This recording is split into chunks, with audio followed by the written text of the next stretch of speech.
Oh my god, I was like scarfing down pretzels. Holy shit. Hi, welcome in, welcome in. How are you guys? I hope y'all are doing well. Let's see, who took my first today? First was taken by Alex. Thank you so much, Alex, for being my first today. Makes me very, very happy that you could be my first. We've got daily pillows from Alex, Fi, Nugget, Jeffy, Gakko, and Sammy. And also, hi, Phantom King on YouTube. I see you. Hi. I hope you guys are doing well today. Dude, I had like the most perfectly balanced day ever today, dude, in the weirdest fucking way. So Yusan was having a 3D concert online, right? So I was like literally like so hyped for it. I was in the waiting room for the concert for like 2 hours. And so I got to watch the whole concert. It was amazing. I love hearing them sing. I cried. And the concert ends and I'm like, man, that was amazing. Like that was such a fun concert. And like I had to pee. I've had to pee for like the past like 15 minutes during this concert, but I didn't want to miss any of the songs, right? So now that the concert's over, I can go pee. So I get up, I go to the bathroom. As soon as I open the door to go to the bathroom, I bang my fucking foot into the door. And I not only do I stub one of my toes, not only do I stub two of my toes, I stub 3 of my toes simultaneously. Half of my fucking foot got stubbed by the door. Is that not fucked up? And my first thought when that happened was, ow, fuck. And then my second thought was, perfectly balanced as all things should be. Also, oh my god, Nugget, thank you so much for the 10.95 biddies. Yeah, everybody's getting a Yu-Gi-Oh card with their reading today. Hell yeah, brother. Also, hi, Jeremy. Welcome in. I stubbed my toe a lot and I cussed the fuck out. It's okay. Psychology studies have proven, you guys, psychology studies have proven that when you get hurt, it is actually beneficial for you to scream out a curse word. It legitimately does help reduce the amount of pain you feel when you curse out loud. So when you say, ah, fuck, or shit, or whatever, that genuinely does help alleviate some of the immediate pain. So just, little fun fact there for you there. Hope that helps. What'd you thank me for? For the support? Silly? What do you mean, what am I thanking you for? If it was for the support? Silly? Also, hi, Red Go Light. Welcome in. Hope you're doing well. But yeah, let's see who all we have in the queue. I know only a couple of people have grabbed a reading. And so far, there's only 2 people in the queue right now. So for those of you who want to snag a reading, there are still plenty of slots left. We've got first up is Nugget, and then second up is Alex. Yeah, I know, we got Red Go Light in the queue too. Hell yeah. But let's go ahead and start with Nugget. So Nugget, you want all Yu-Gi-Oh cards for your reading, right? You don't want the tarot cards, you just want the Yu-Gi-Oh cards?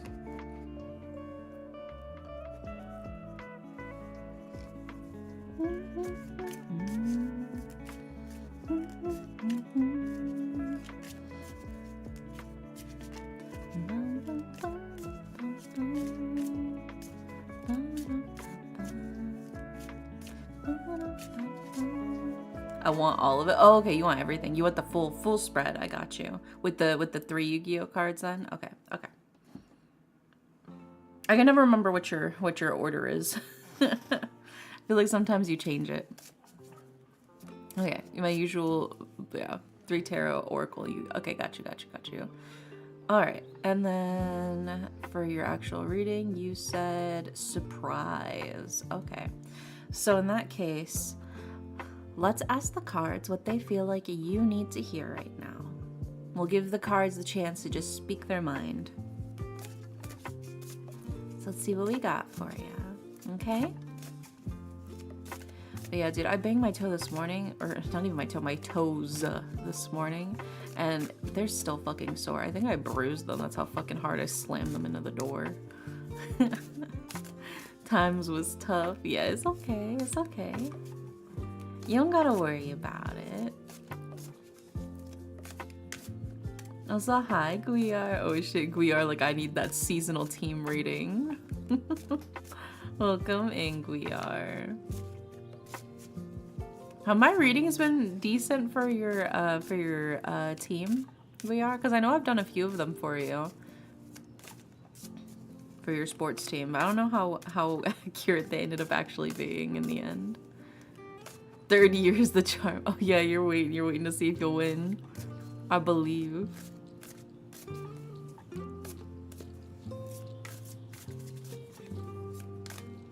One day they'll bring it home for you. They were bad. It's okay. We all have our struggles. We all have our off days.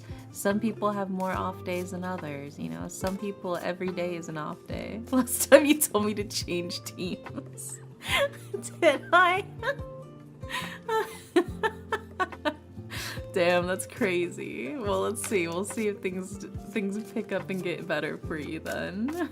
Alright,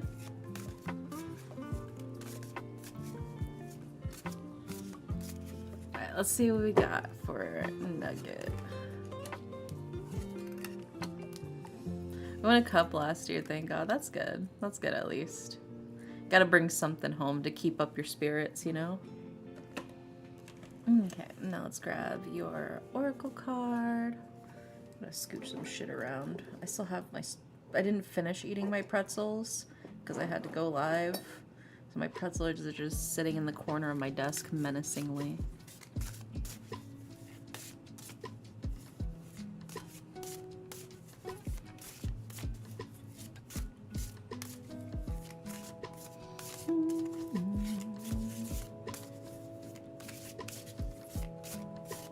See what we got.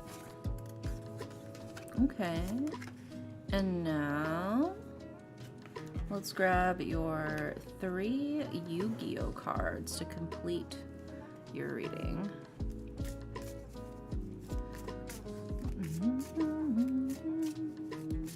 Miata is fun to drive. I don't think I've ever driven a Miata. Then again, I haven't really driven that many cars.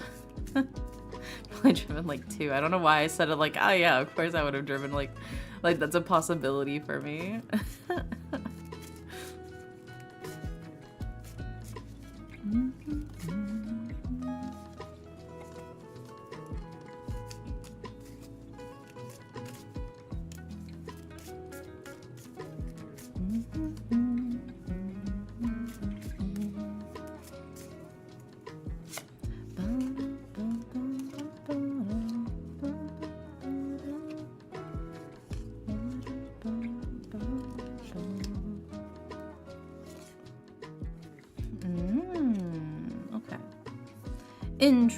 Interesting. We've got all of the cards for you now, Nugget. So let's put them up on the screen. Starting with...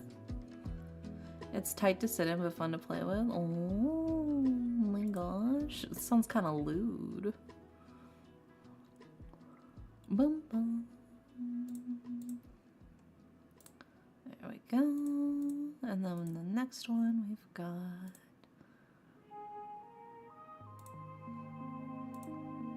Oh, don't worry. Yeah, I'll be reading. Don't worry. I got some interesting cards. Overall, it's a good reading, but you got some interesting choice cards here for sure. But we'll go over those when we get to them. So don't stress. And then we've got...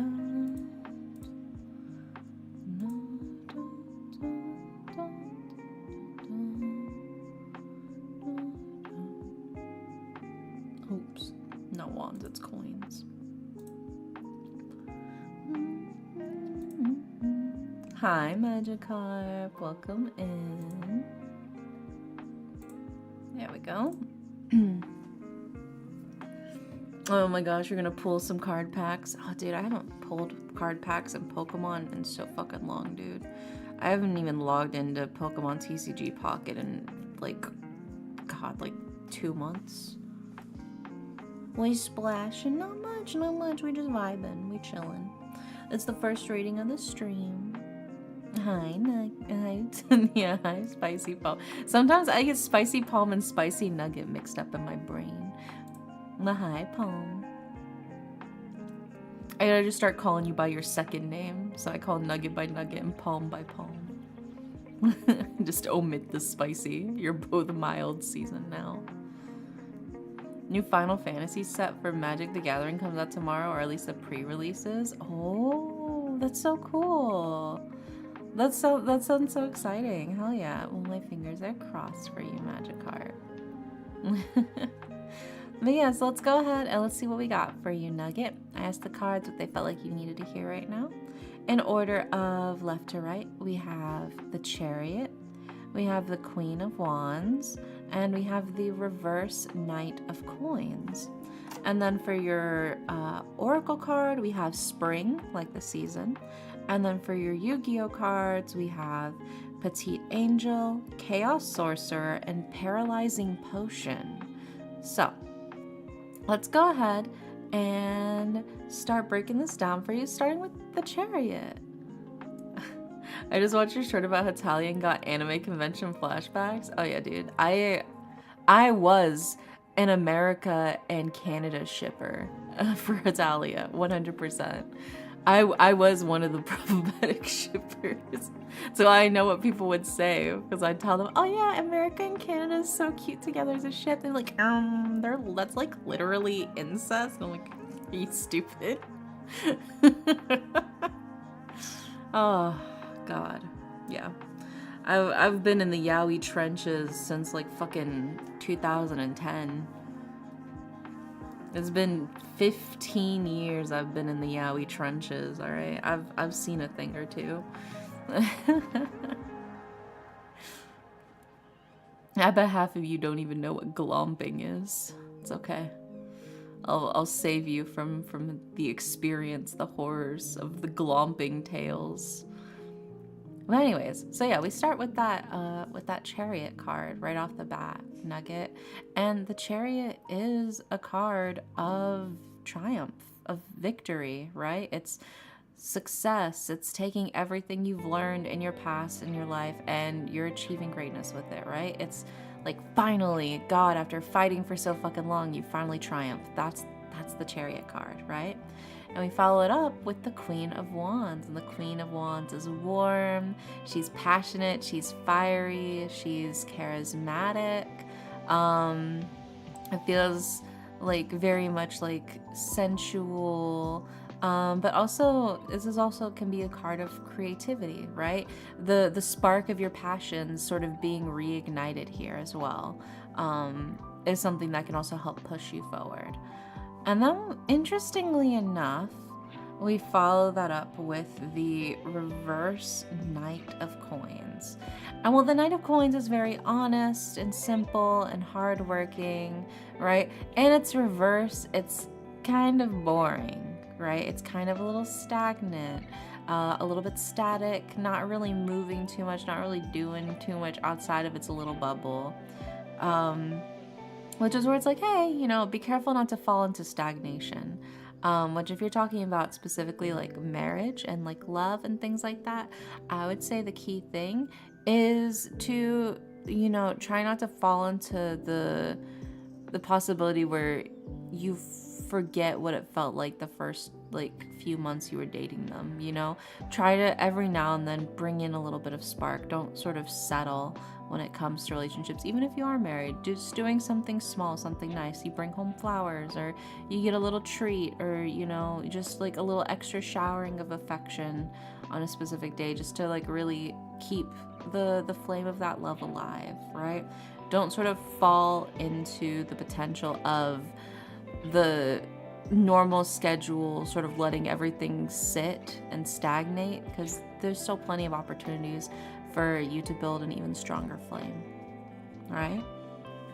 We also follow that with your oracle card, which is spring, right? And spring is the beginning. It's the love is starting to bloom, right? Winter is thawed out, the sprouts are starting to come up. So even though you're married, this is still the beginning. I mean, this is the beginning of everything. So don't settle. Don't, be like, okay, well, my job here is done, right? Let's pack it up. We did what we accomplished, right? You got to keep going at it. It's not done yet. This is only the beginning, right? And then that brings us to your 3 Yu-Gi-Oh cards. So first of all, we have a Petite Angel, a quick moving and tiny fairy that's very difficult to hit. It's very cute. Petite Angel is very adorable, very sweet. But also a little speedy, sometimes you gotta be a little quick on your feet to try and grab what you can. Those opportunities, snatch them up while you can, and don't be afraid to reach out to them, I would say. We also follow it up with Chaos Sorcerer, right? Cannot be normal summoned, must be the first summoned from your hand by banishing 1 light and 1 dark monster from your graveyard. Once per turn, you can target 1 face-up monster on the field and banish that target. This card cannot attack the turn you activate this effect, right? Also, hi Jacob, welcome in. So to me, this reads as, love takes sacrifice from both parties, right? Because it says from light and from dark.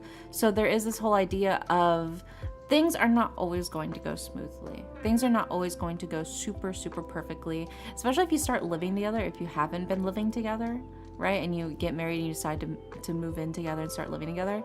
You are both going to have different habits that are going to piss each other off. That's just life living with another person, right? You are both going to have little habits and little things that you do that the other person's be like, can you please stop fucking doing that, right? And so you gotta recognize, okay, I have to make some changes, I have to make some accommodations, but also they're gonna make accommodations for me too, right? Like, making sure you scrape all your fucking food out of your bowl before you put it in the sink, and don't just leave your food in the bowl in the sink. That's fucking nasty. No matter how many times I fucking say, you gotta make sure you scrape out the food out of the bowl before you put it in the sink, because it's gross. Anyways. Anyways. Last card. Last card is Paralyzing Potion.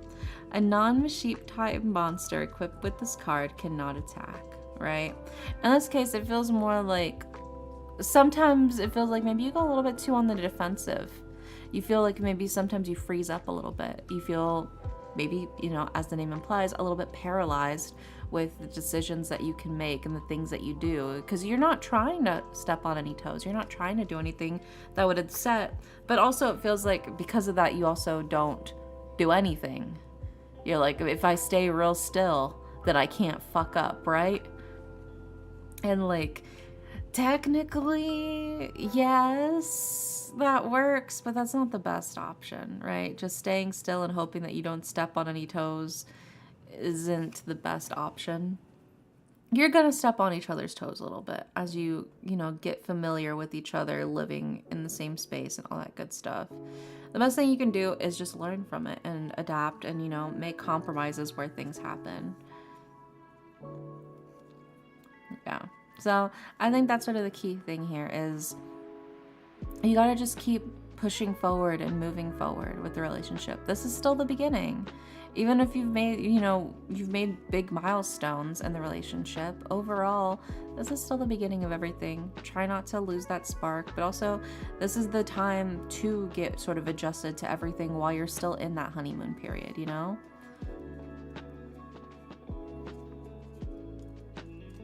But you got this. I believe in you. And hopefully that helps. Referring to me dragging my feet on what I've wanted to work on lately. Yeah, sometimes you just gotta do it. You just gotta put the fucking nose to the grindstone and just do it, Channel your inner Shia LaBeouf. Just do it. Don't let your dreams be dreams. Right? But you got this. It feels like overall you are making good progress. You are doing a lot of really good things. You just gotta really just act to make sure you're actually being active and a genuine participant in what you're doing, right? Okay, next up, we've got Alex. Welcome back, Alex. I'm glad your phone finally stopped freezing. And Alex wants a general reading. So let's do it. Yeah, of course, Nugget. I hope that helps.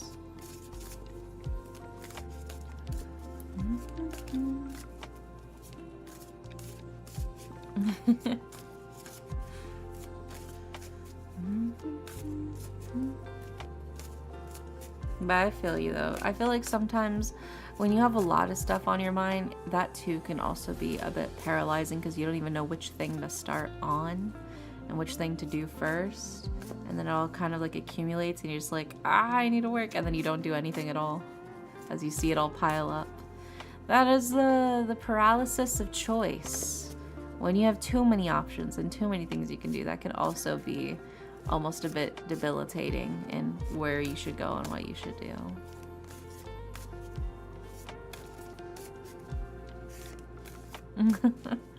I appreciate you, Nuggie.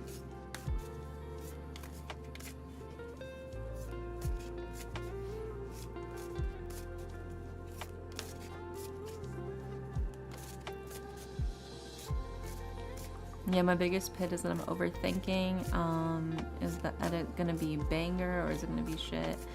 It'd be like that sometimes, but you just gotta go for it, right? It's better to do something shitty than to not do it at all, right? You can always just do it bad and then go back in later and make it better and refine it, right? So just do it bad. If it turns out bad, that's fine. At least you got a base to work with and the experience. There's been times where I've done something and I've been like, I hate everything about how this looks, and then I scrap it and I completely start over. But I started, right? Also, Fi, hi, Fi. Thank you for the video. Thank you, thank you. Yeah, if the edit sucks, you can just make a new one. Easy peasy. And it'll go faster.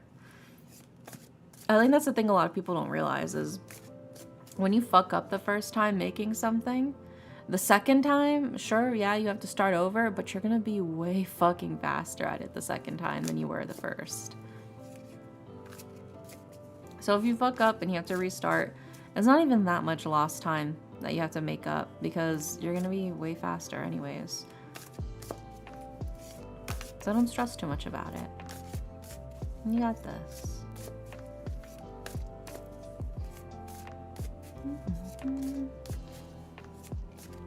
I already knew a love reading would have said something. It told me 5 different times in different ways. Yeah. I tried to spell in Spanish and messed up. Very relevant. Oh my gosh. It's okay. We all have our strengths and our weaknesses. We all have things that we cannot do. Yeah, I've stockpiled a shit ton of footage. We just gotta put it together. Yeah, you'll get it. You'll get it. Things get faster the more you do it. Nothing you do is ever a waste of time, unless it's wasting time.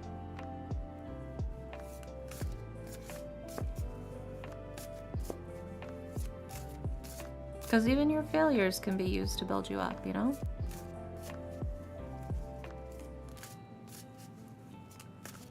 Alright, Alex, let's see what we got for you.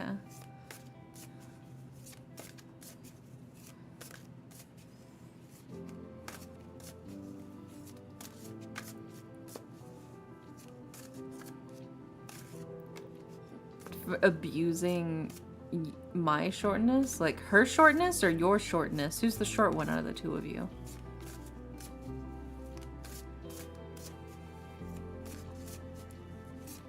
Because that changes some things. Because I'm imagining if you're the short one, it's like you being like, I can't reach the top shelf, you gotta help me. And she's like, ah, you're abusing your shortness. That would have been cute. That would have been silly. I love you, my short kings and queens. I respect you. My short lieges. For all my non-binary short people.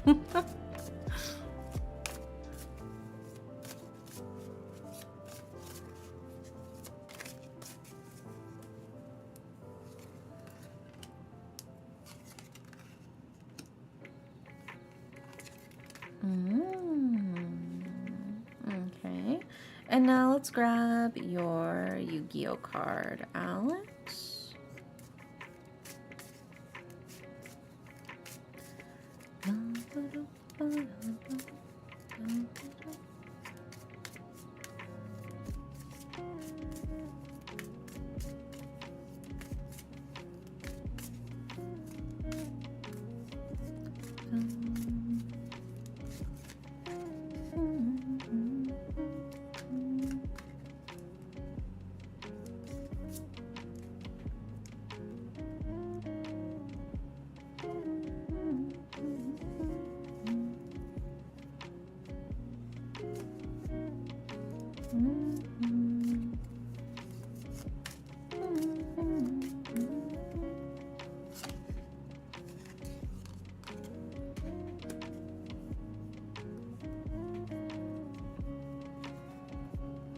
Oh, my cards are slipping out of my hand. There we go. Okay, got it.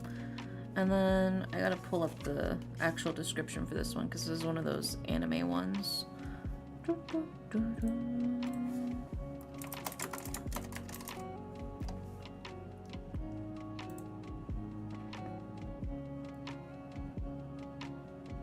Okay.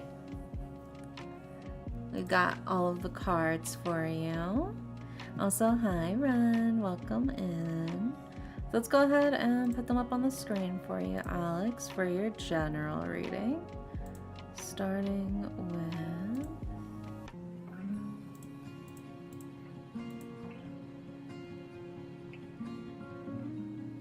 You just give... Oh, no, I know what card it is. I just had to pull up the actual thing because I like to read the description verbatim. No, I know what card it is. You'll know when I get to it. I can never remember the exact number description for this one. Also, oh my gosh. Ren, thank you so much for 26 months. Holy shit. Let's fucking go. Thank you, Ren.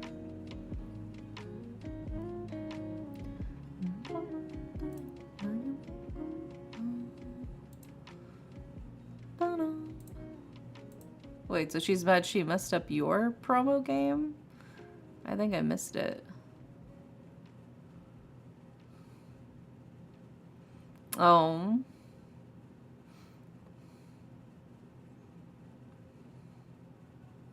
I mean, I feel like y'all are both a little bit petty. I don't know if y'all are necessarily the asshole, but I think y'all are both petty as hell.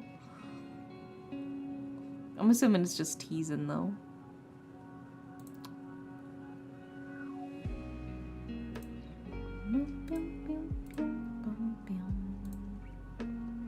And then the last card is... There we go. Alrighty. So, in order of left to right for you, Alex, for your general reading, we have the Seven of Cups, we have the reverse Ace of Coins, and the reverse Six of Wands. Oh, well, yeah, I don't think you should have hid the step stool. I feel like that's a little too much, because then you're just actively putting things away. Yeah, it's just fully out of reach. Because what if she had to climb up on the counters and fell, and like slipped and fell or something, you know? It's one thing to be like, oh, okay, mild annoyance if you have to use the step stool. Okay. And then for your Yu-Gi-Oh card, by the way, Alex, you have Pot of Greed. So let's go ahead and start breaking these down for you, starting with the Seven of Cups. And the Seven of Cups is a card of freedom, right? It's a card of you can kind of go in any direction that you want. It's just a matter of where you want to go, right? It's freedom, it's adaptability, it's anything is possible, right? Nothing is really tying you down or holding you down right now. So this is the perfect opportunity for you to really just capitalize on it and go crazy. Do what you want to do. Explore what you want to explore, right? That also, interestingly though, brings us to the reverse Ace of Coins. Because while the Ace of Coins is a card of prosperity and abundance, in its reverse, it's kind of like greed, right? In the sense of like too much of a good thing can be bad for you. You can think of it similar to the Midas touch, right? At first, the idea of anything you touch turns to gold sounds amazing. It sounds great. But then, oh God, everything you touch turns to gold, right? Is this idea of like sort of oversaturation, trying to force yourself to have more and more and more rather than being satisfied with what you could already achieve without needing to seek more and more. So we have this sort of theme of greed here, of like not fully satisfied with where you're at, and still constantly craving more than maybe you necessarily need right now. And then interestingly, we follow it up with the reverse Six of Wands. And the reverse Six of Wands is a card of kind of like a false sense of security. There's this idea of like an animal sort of backed into a corner. It's this feeling of you're almost like on edge a little bit. It feels like you're very much on edge. It feels like things are not quite going in the direction that you want them to, and it feels like maybe you're getting a little bit snippish. Let me see if I can find like another way to explain it though.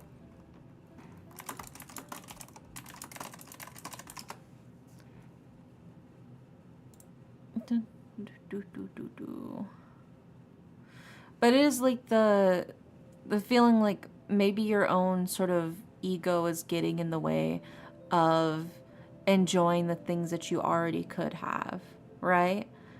So it is this feeling of like your own personal definition of what you think success is getting in the way of what would actually just make you happy right now if you just stop to smell the roses. And that feels especially so with the fact that your Yu-Gi-Oh card is literally Pot of Greed, right? Literally Pot of Greed, right? Pot of Greed is draw 2 cards. So there is this sense of like you want more, you want more, you want more and more and more. Why am I not getting all of these other things? I want this, I want that, I want all of these things. How can I possibly be happy until I finally get, you know, this? And you keep going and then you're not necessarily that satisfied or happy, because even if you did get all of those things, it still feels like that's not what will actually help you. It's not what's actually going to bring you joy. So I think the key thing here is to, you know, take that step back, to stop and think and assess, you know, what is actually going to help, what is actually going to make you happy. Will constantly craving more and more be useful to you, or is that currently sort of getting in the way? Because you have all these opportunities and all these other things that you can do, but it feels like you're almost drowning a little bit in your need to satisfy something else with other things that are not relevant. But yeah, I mean, I hope that helps. Sometimes you just gotta take a step back, I think, and reassess about what it is that's bringing you joy and what it is that you want, and if that's necessarily what you need, right? Which can be hard. But sometimes you just gotta stop and think, is this actually what I need to be happy? Do I need that to be happy? Can't I be happy with what I have now? But yeah. Next up, we've got... Next up is Red Go Light. And Red Go Light wants a job search reading. Let me sip some more water. Also, hi, Marsh. Lots of job readings today. Well, let's do it. Let's see what we got for you, Red Go Light. You're here, right, Red Go Light? I feel like I saw you. Yeah, hi, you're still here. Cool, perfect.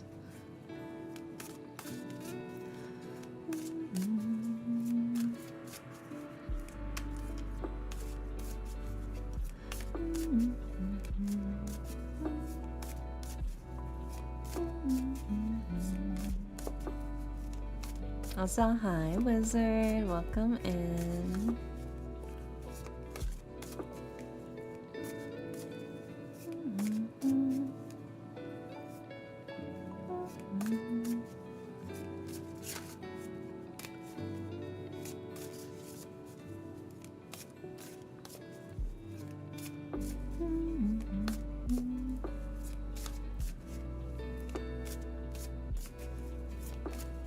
So, job search rating for Red Go Live.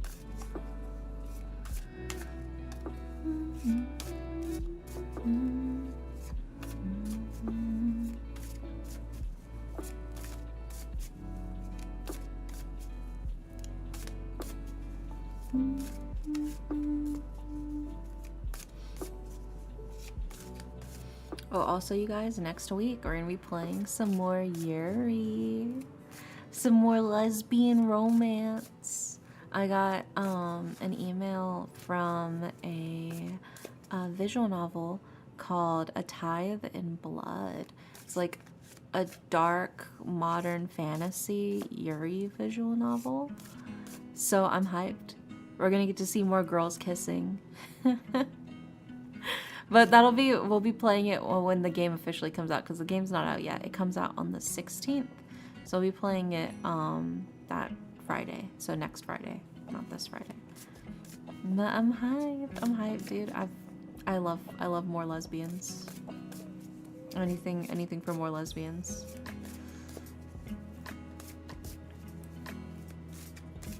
But yeah, it's like dark modern fantasy, so similar idea to Love Curse, which we played before. Like same genre, but different plots.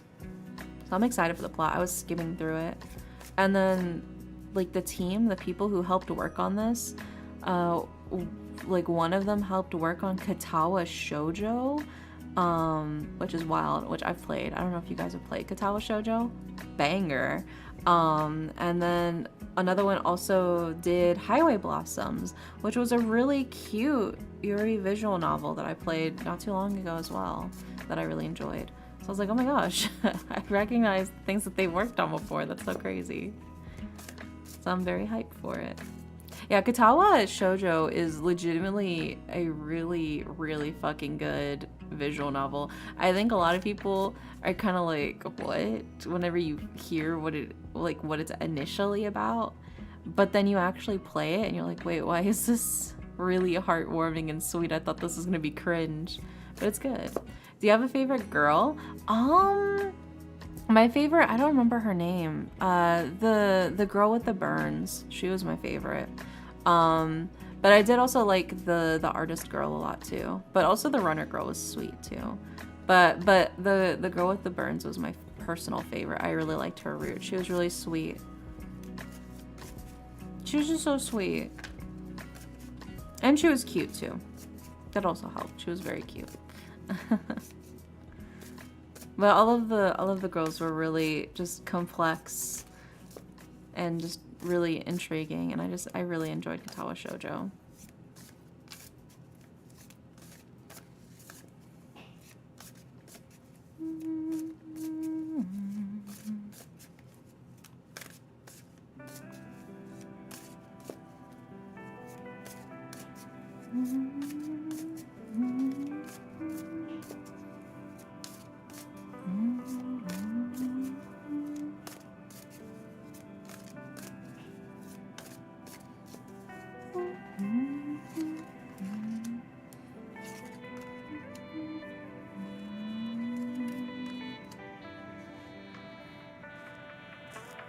Okay, and now let's grab your Yu-Gi-Oh card, red. Rin the Painter fascinates me to this day. Yeah, she was so fun. She was just such a funky character, dude. I loved her. Yeah, the Painter girl was so much fun.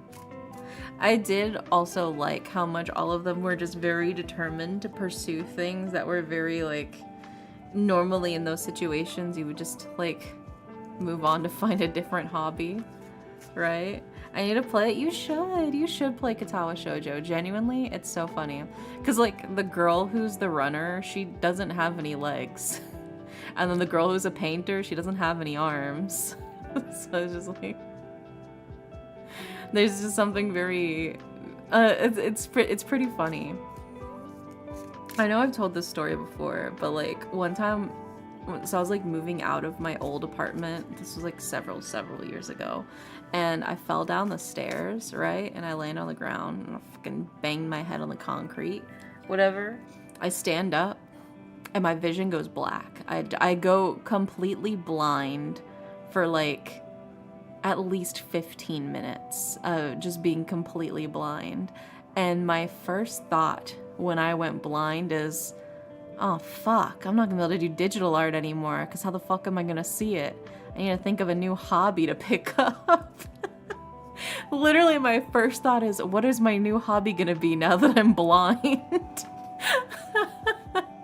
My vision did come back, but the fact that that was just like immediately where I was like, fuck, I gotta dedicate time to something else now.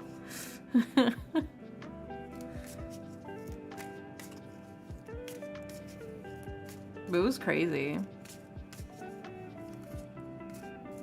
Oh yeah, it was like, wow, like my vision was just like fully black. Like it was just shut off. It was gone.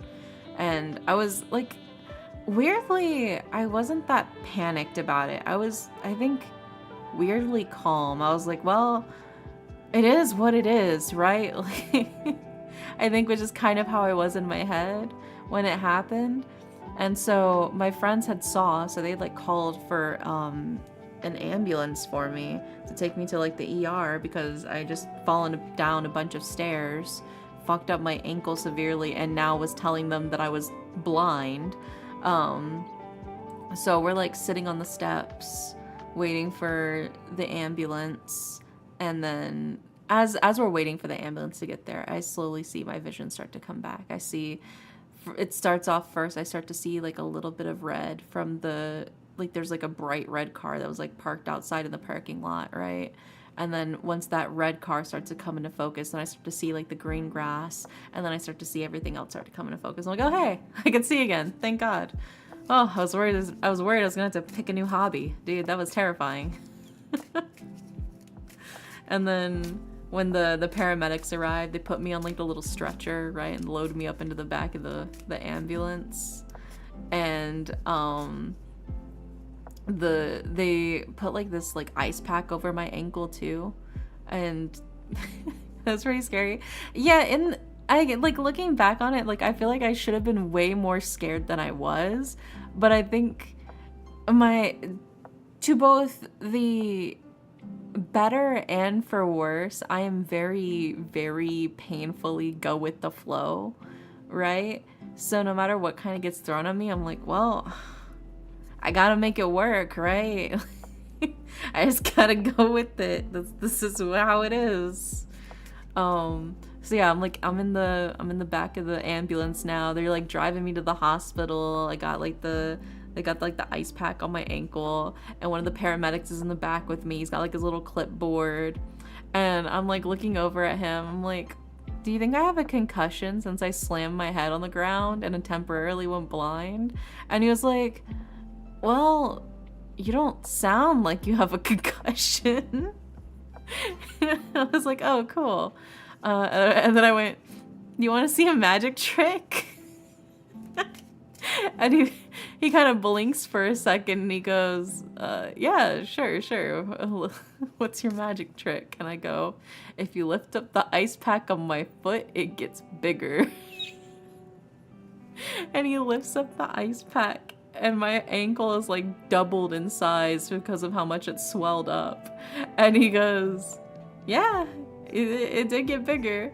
I do like the fucking magic fingers, and I go, magic. So fucking stupid, dude. So fucking stupid.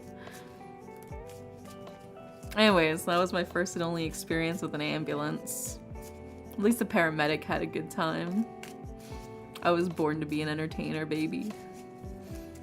Want to see an emote I got from a gifted sub? Oh, yeah, let's see it. I'm curious.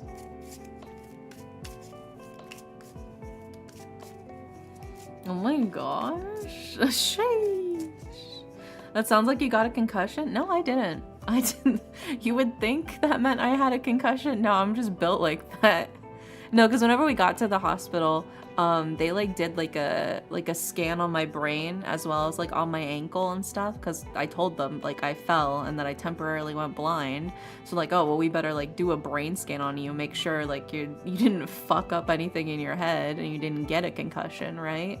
And then the doctor's like, so what did you say happened? I was like, oh yeah, I fell down a bunch of stairs and, you know, slammed my head on the concrete and temporarily went blind. He's like, that's crazy, because the only thing you have is a sprained ankle. It's really, really badly sprained, but like, nothing's broken. There's nothing wrong with your brain. You're good to go. I was like, sick. Dude, my ankle was like fucking purple, dude. It was crazy. It was fucked up. But yeah, no, I mean, I walked away from it crazy enough. With only a sprained ankle. Not even a concussion. Nothing broken. Every now and then though, my ankle does feel a little achy. So I gotta, you know, make sure I do proper ankle stretches. But I mean, that's it. Fell down a flight of stairs and landed on my head, was laughing, and just got up and started running around my house. Oh my gosh, that can't be good for you. That can't be healthy.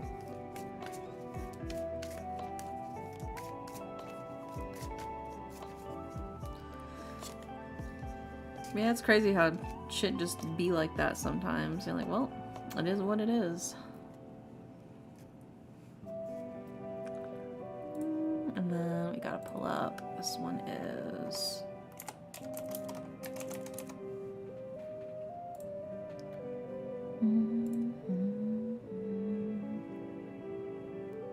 Okay, we got the card. So let's go ahead and put these cards up on the screen for you, Red Go Light, for your job reading. Starting with...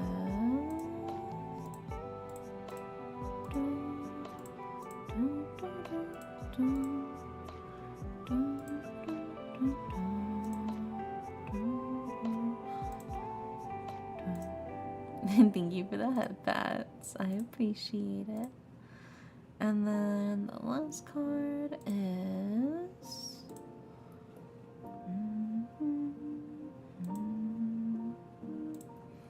There we go. All right. We've got all of the cards for you, Red Go Light. So in order of left to right, we have the Ace of Coins, we have the Seven of Wands, and we have the reverse King of Wands. And then for your Yu-Gi-Oh card, we have Change of Heart. So let's go ahead and start breaking these down for you and what they mean, starting with the Ace of Coins. Right off the bat, the Ace of Coins is a card of prosperity. It's a card of abundance. It is also a card of wealth because the Ace of Coins, the Ace of Money, right?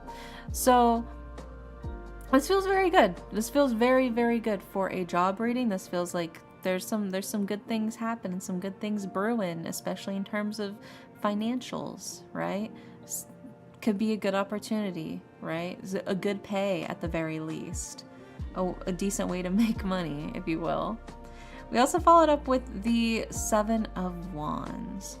And the Seven of Wands is a card of a struggle or a confrontation, but it's also a card that sort of reassures you that no matter what gets thrown your way, you have the strength to get through it. To me, this kind of reads and feels a little bit kind of like a job interview.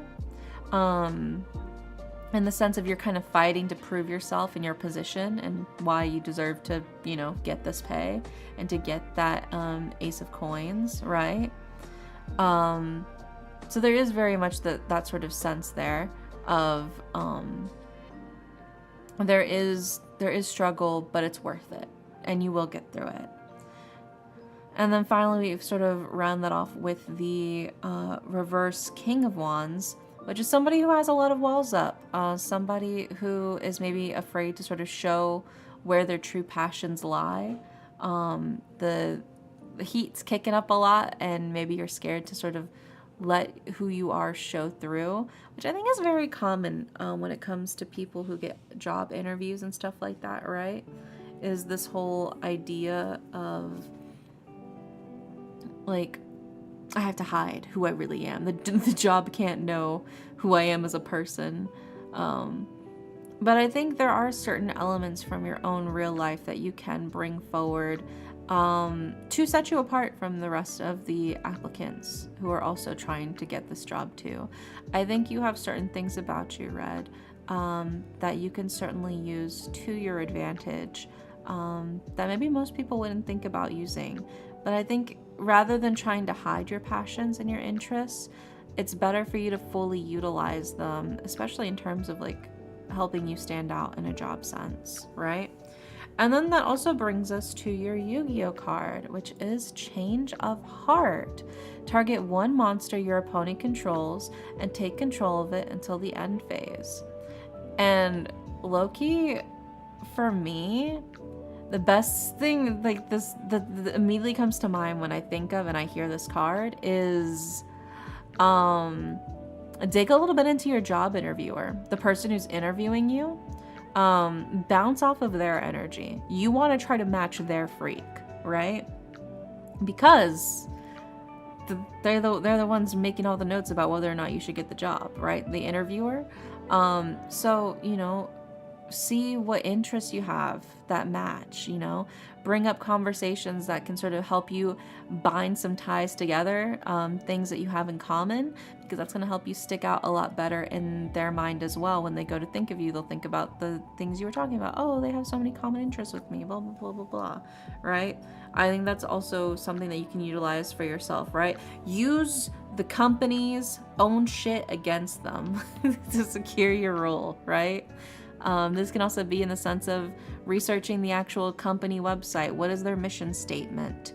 What is the company interested in doing, right? And sort of spit those things back as well as things that you're interested in doing.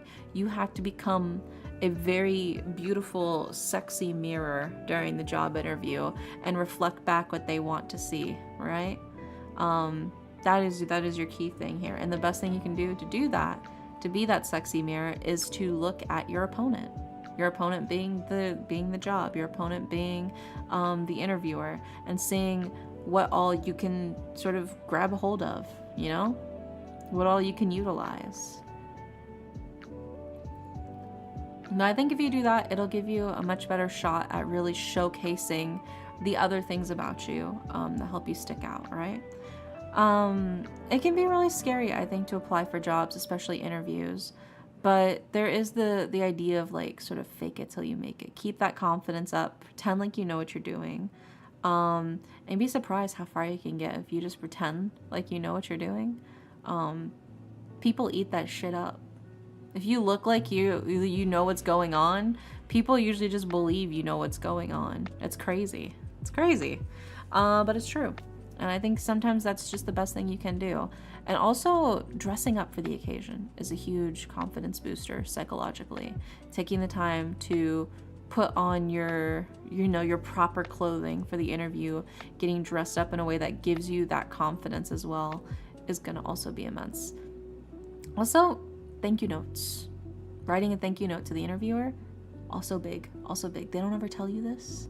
You should write a thank you note to your interviewer being like, thank you so much for taking the time out of your day to interview me for the position.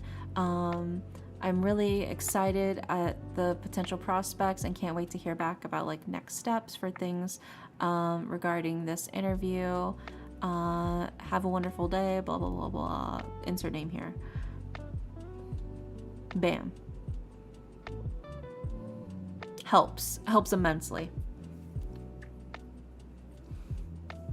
But you got this. I'm rooting for you. You're gonna nail it. You're gonna nail it. I feel it. You got a lot of potential. You got a lot of good things in here. And I think especially the fact that you have the 7 of Wands, which is, yes, confrontation and struggle, but also the strength to endure and the strength to get through it, right? That's the key thing here, is the strength to get through whatever gets thrown at you, right? So don't stress too much. You got what it takes. I hope that helps. Fingers crossed.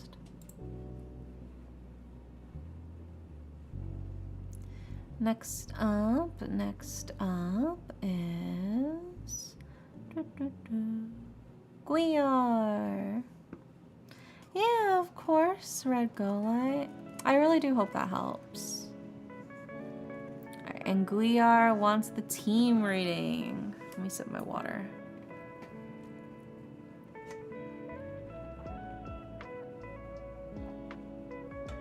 Ah.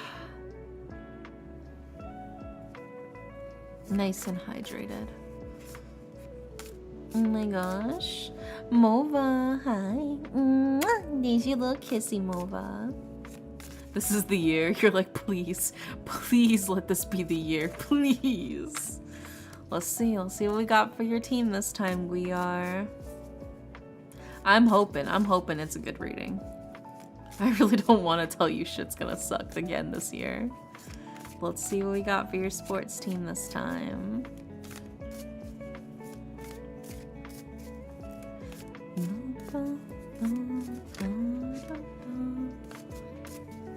What's the reading order, if you don't mind me asking? Yeah. So right now we're doing Guiar's reading. And then after Guiar is actually you, Magikarp. And then after Magikarp is Sammy. And after Sammy is Marsh. And after Marsh is Wizard. Yep, and that's the current queue.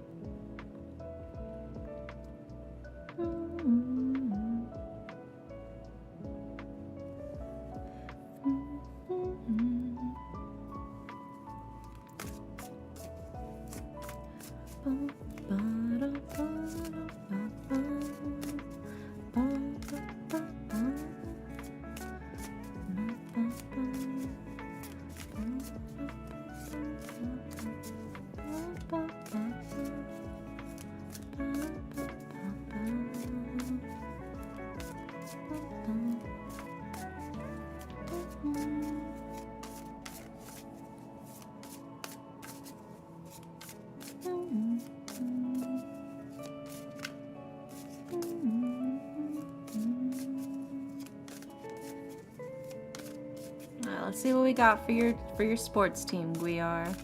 What's it gonna say? What's it gonna say?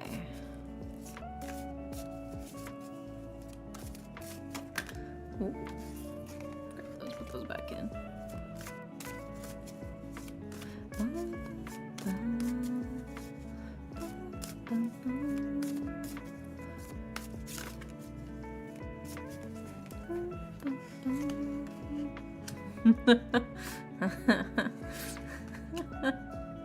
Oh dear, Guiar. Oh dear.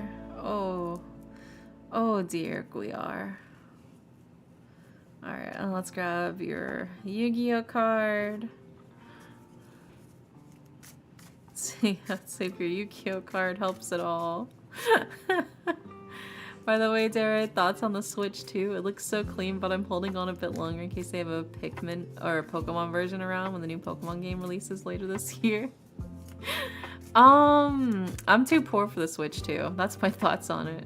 The Switch 2 is for the bourgeoisie, and that's not me, baby. So, I mean, I still got a perfectly functioning Switch 1. Rigged, I tell you. Well, hold on. We gotta see what your Yu-Gi-Oh card is first, Guiar. But this is pretty fucking funny, especially when you see what the first card is. When I tell you what the first card means specifically. But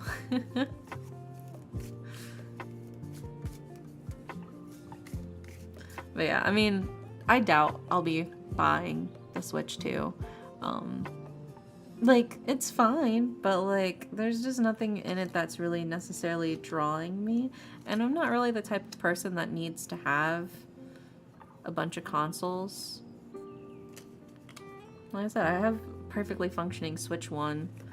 And I'm not really constantly looking to buy brand new games all the time. Most of the games I play are actually PC games.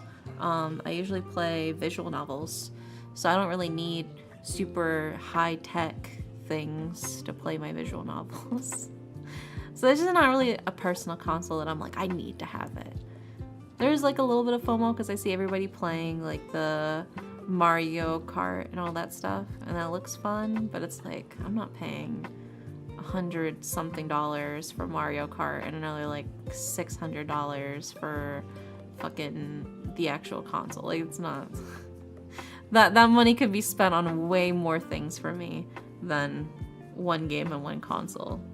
I don't even play my Switch 1 that much. Like, I'm not gonna buy a brand new Switch 2 that I'm also gonna barely play. But if you guys play your Switch 2 a lot, then it's a worthy investment for you. It's just not something I can invest in myself reasonably, because I know myself personally. All right, let's put these cards up on the screen for you, Guiar. Starting with...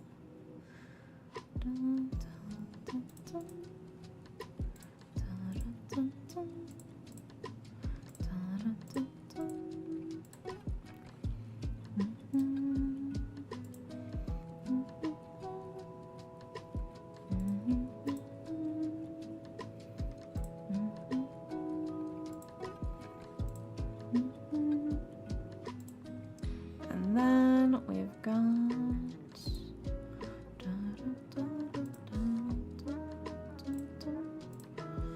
All right. We've got all of the cards for you, Guiar. In order of left to right for your sports teams rating, we have the 8 of Cups, we have the 10 of Wands, and we have the 7 of Swords. And then for your Yu-Gi-Oh card, we have, oh, I gotta pull this one up as well. I think this one's called, like, Brain Control? Yeah, Brain Control. I found it. Okay. So, let's go ahead and start breaking these down for you, starting with the 8 of Cups. The 8 of Cups is a card of the well is poisoned. It's time to move on. You gotta cut your losses sometimes, man. It's not working. It's not working out. Sometimes you just gotta recognize when you gotta throw in the towel on something. Do not fall for the sunk cost fallacy. No, what the fuck? That's what it means. That's what the card means. So, a really rough start. Right off the bat for you. Telling you, pack it up, man. Just pack it up. Don't. It sucks. It sucks, but it is what it is, man. They can't all be winners. We follow it up with the 10 of Wands, right? And the 10 of Wands is a trial. It is a heavy burden. It is a weight on one's shoulders. It's a trial of the heart. It's fucking hard, dude. This is gonna be a really fucking hard year. They're gonna be scrambling trying to make shit work. And maybe they will. In some instances, they will. Because we followed up with the 7 of Swords, which we will get to. But sort of elaborating a bit more on the 10 of Wands, there is a sense of, yeah, this shit is a trial. They are going through it right now. They are absolutely going through it right now. It's rough. It's rough, buddy. It's rough. But we have the 7 of Swords, right? And the 7 of Swords is a card of, like, well, actually, this is never mind. This is upright. I thought it was reversed. Reverse, it would have been like sheer dumb luck. Things may work out after all, right? In its upright position, which it is right now, is kind of like ill-advised confidence. Things not really going according to plan, or the plan's not being maybe fully thought through. Feels like maybe there's some shoddy gameplay, some bad techniques or plays that are set up, some bad strats that kind of don't pay off at all. It feels a bit like, Also, Alex, there's your kissy, Alex. We are having a mental breakdown right now. Hey, man, it's okay. It's okay. But the card said your team sucks ass and you should get a new one. They said pack it up, man. It's not gonna happen. And then that brings us to your Yu-Gi-Oh card, which is brain control, right? Brain control. Pay 800 LP, then target one face-up monster your opponent controls that can be normal, summon, and set, and take control of the target until the end phase. It feels like there is an opportunity to, like, you know, I don't think they're gonna be all losses. I don't think it's gonna be a total washout. It does feel like with the great sacrifice, there is still a potential chance to gain control of something, right? I don't know if it's necessarily, you know, like the overall, like, win or whatever, because I don't even, was your team like a soccer team or something? I can't remember. But like, they may win a couple battles, but they're not gonna win the war. They're not gonna win the war, man. You gotta accept it for what it is. I'm sorry, Guiar. I hate to be the bearer of bad news. The tarot cards say you need to pick a different team. It's wild. I'm tired, boss. It's okay. Just breathe. It's okay. You'll get through this. Good night and good night, Reco Light. Sweet dreams. I hope you sleep well. But yeah, Guiar, I mean, honestly, tough shit, man. It's gonna be a rough year. It's gonna be a rough year for you.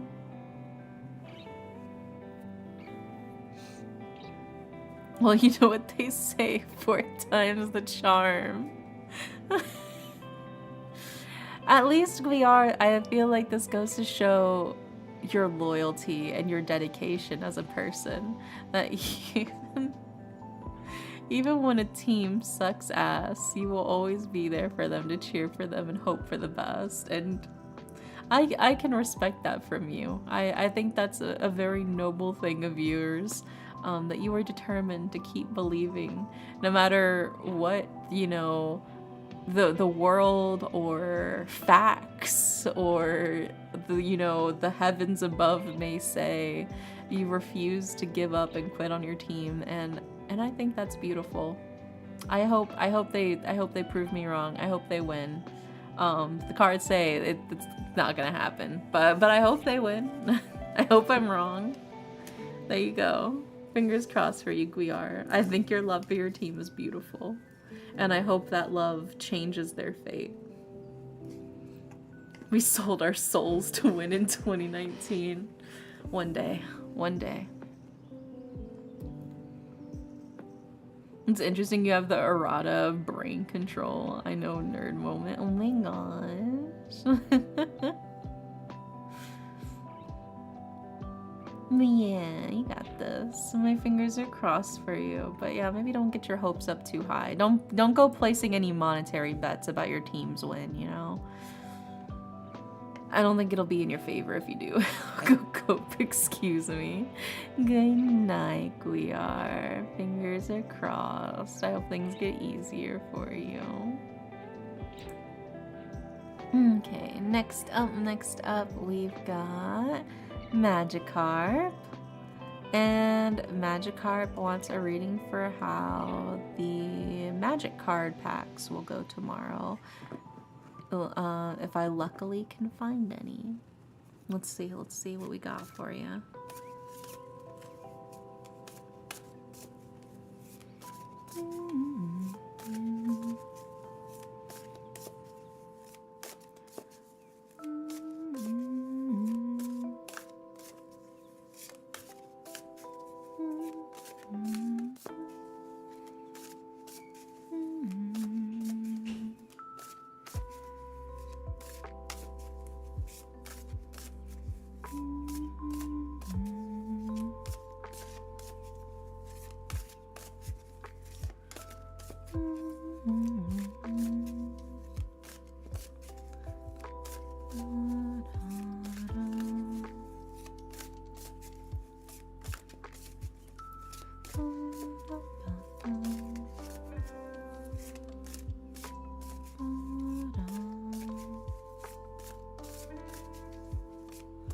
see what we got for you. Magic card.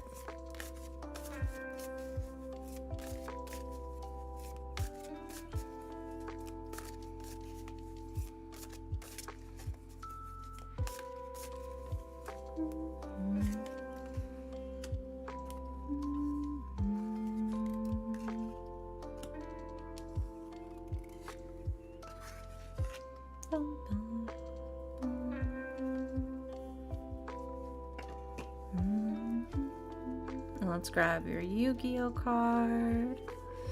How's your day? It's been perfectly balanced. My foot still hurts. My toes are still sore.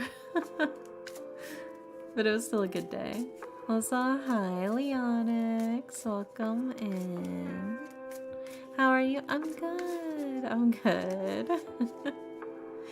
Yeah, I was talking about it earlier. I was watching Yusan's 3D concert and it was so good. Like, I cried listening to them sing and watching the performance. It was so fantastic. I love their stuff so much.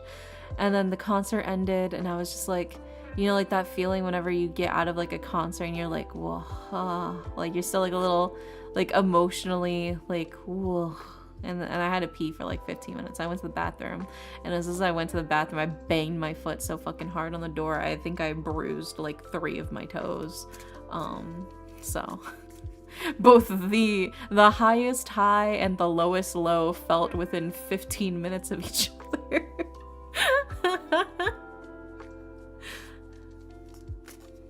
Not even 15 minutes. It's like within like 1 minute of each other. Yeah. My foot's still sore from it. What was the highest high? The highest high was the concert. I got to watch unnamed Yusan. I got to watch Yusan's 3D concert. I linked it in the Discord in the music channel. I was there. I was sitting in the waiting room for like 2 hours before it even started. I was so excited for it.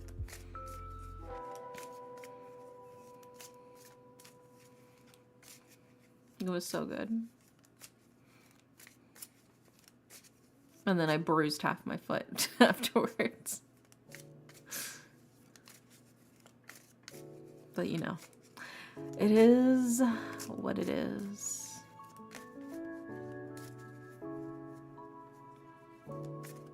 Yeah, banged my foot. I just went, ah, motherfucker.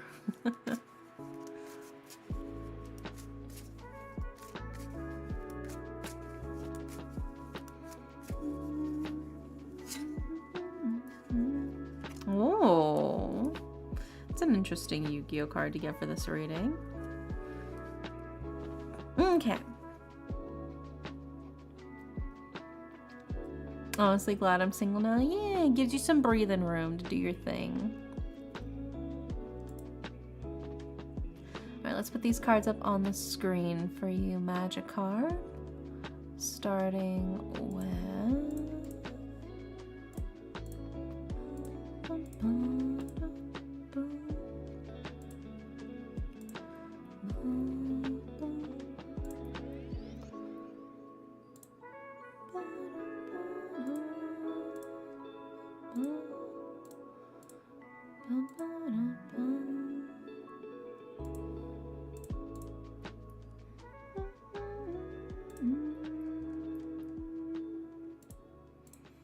There we go. All right. So we've got all of the cards for you, Magikarp, for your card pulling luck reading. In order of left to right, we have the reverse Ace of Swords, we have the King of Coins, and we have the Hanged Man. And then for your Yu-Gi-Oh card, we have Dragon Treasure. Right? Dragon Treasure. Well, let's go ahead and start breaking this down for you, starting with the reverse Ace of Swords. So while the Ace of Swords is normally a card of victory and idealism, in its reverse, it's sort of like conquest, self-destruction, tyranny. You gotta be careful. You gotta be careful. Don't let it consume you. But also, I don't know why, but this makes me think of scalpers. This makes me think of I don't know why exactly, but it makes me think of scalpers. If it's like beware of scalpers. There's just the innate connection in my brain is like be careful. Be careful. I think especially of scalpers. I'm gonna trust my gut on that. Be careful of some scalpers. And you know what's funny about that? There's an expensive reprint of a dragon who makes treasures funnily. Oh my gosh.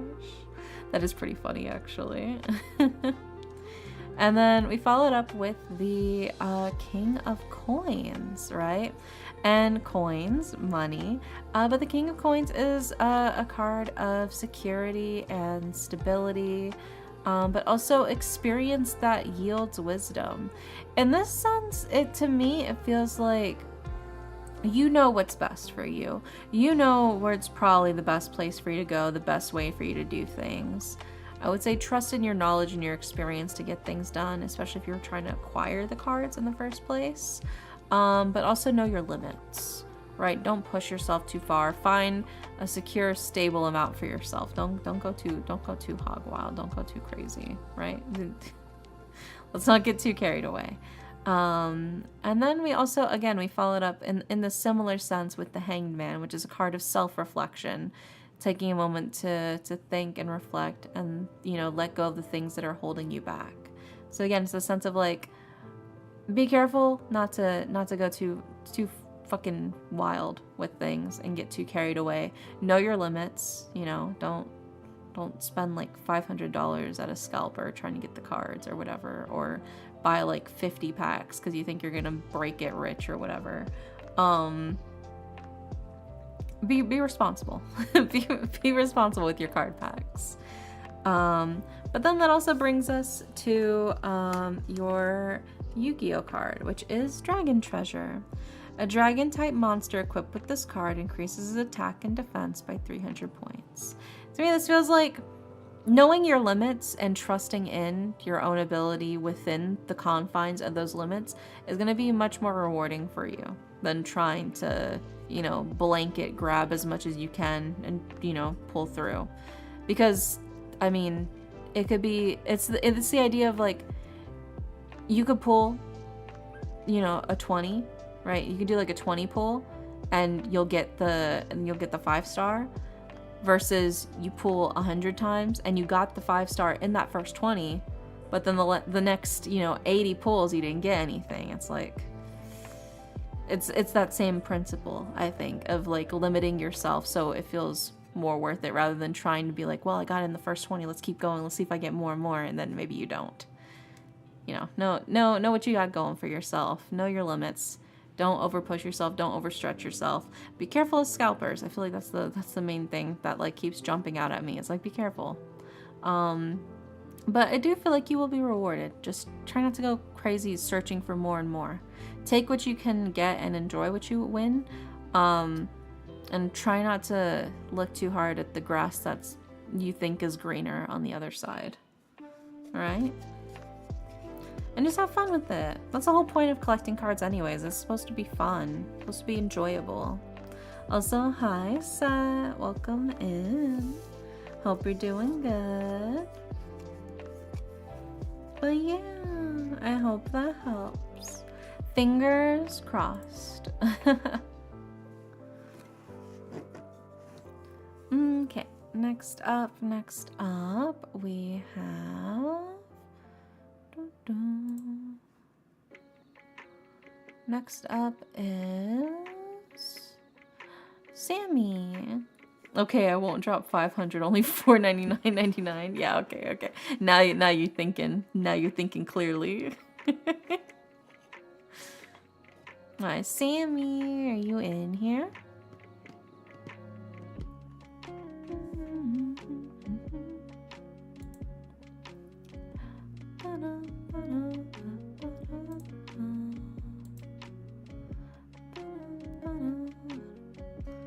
See, I'm picking what you're putting face down here. Also, thank you for summoning another little fella. Look at them running around. You've been summoning so many of them. I just realized how many of them there are.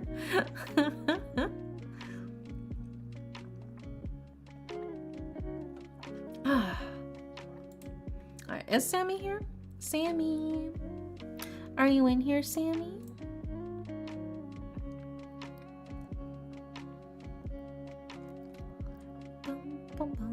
Sammy may have gone AFK. Is the queue still open? Let me see if we still have slots. I can check and see.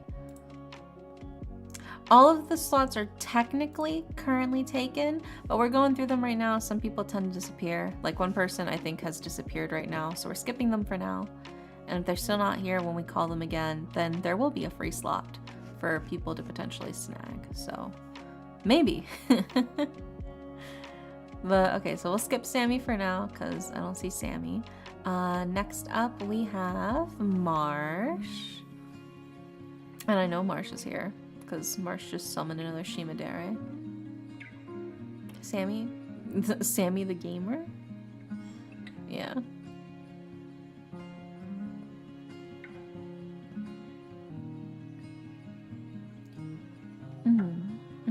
Yeah, because we just did Magikarps. And after Magikarp is Sammy. Then after Sammy is Marsh. And after Marsh is Wizard. Summon another if you insist. Oh my goodness. So many of them. Down to like either way. Yeah. Alright, now we're gonna do Marsh's reading. And Marsh wants a job reading as well.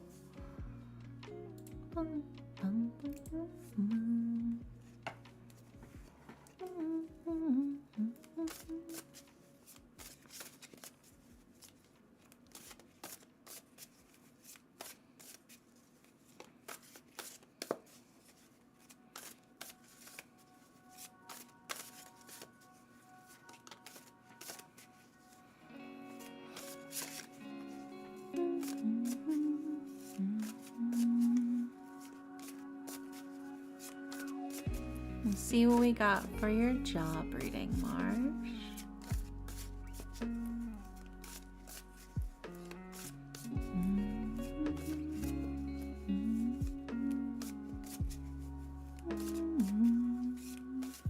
My current contract is almost over and I don't have a new one lined up, so I'm dreading the potential job hunt. Oof.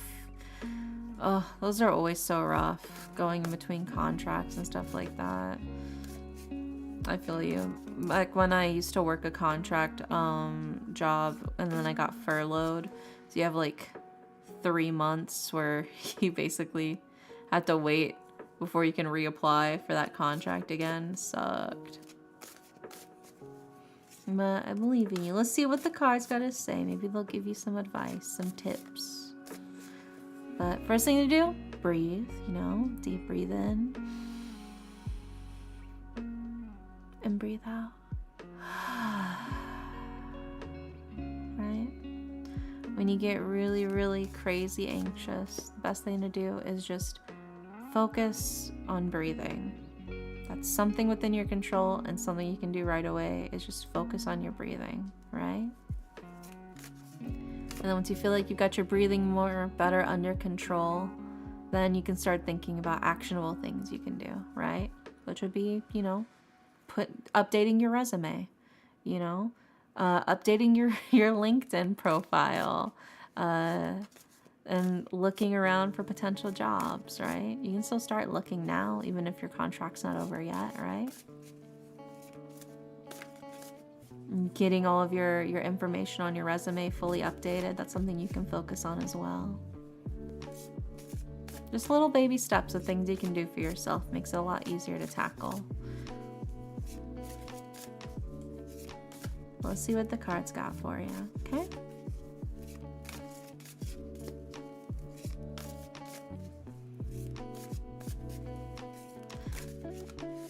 LinkedIn recommended Taco Bell because of my food service history.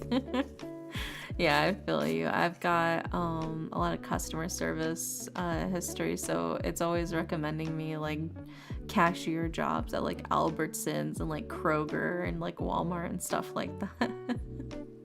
Because I've got several years of experience doing cashiering jobs. So I got you.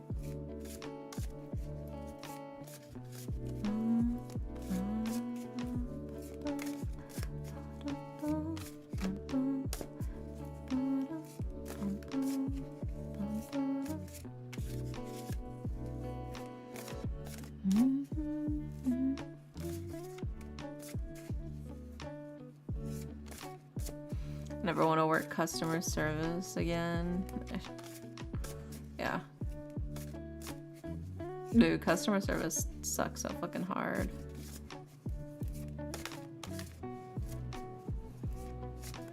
Customer service, cashiering, it's such a pain, man. It really was such a pain. But thanks to it, I've gotten really good at small talk with people. I think that did help me a lot with like my small talk and getting used to chatting up a bunch of people, like little bits with like casual conversation, you know, stuff like that. But also it was great when you just had like a couple of lines you had memorized, a couple little zingers that you could always pull up out of your back pocket, you know, that you don't have to think too hard about, because odds are you hadn't said it to that individual before, so they're hearing it for the first time from you. So you sound like you're totally on top of your game because you already memorized your list of lines like an NPC. That was me. I was the NPC. I was living my best NPC life, dude. But there would be times where I was like, I don't want to talk to people. I don't want to look at people. And I would be like, I'm gonna super duper clean my conveyor belt. I'm gonna get this conveyor belt so clean. So, you know, please don't come to my register. I'm focusing on cleaning it. Please don't look at me. Please don't talk to me. Please don't notice my existence. It can be a lot.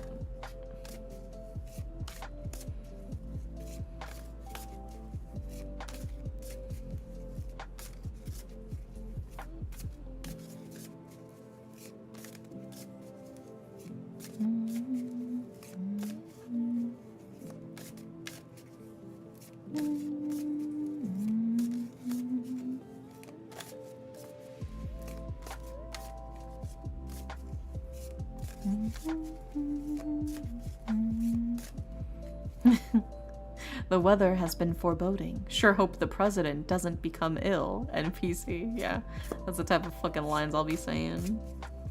Dude, I love talking about the weather. Small talk is so underrated, but specifically weather-related small talk is hella underrated. People don't realize how fucking powerful weather-related small talk is, because you don't have to worry about anything else. You don't have to worry about any other weird things coming up unless they're like a freak, right? Unless they're like one of those like crazy conspiracy freaks, right? It's a very safe conversation topic to have. Like, man, sure has been humid lately, huh?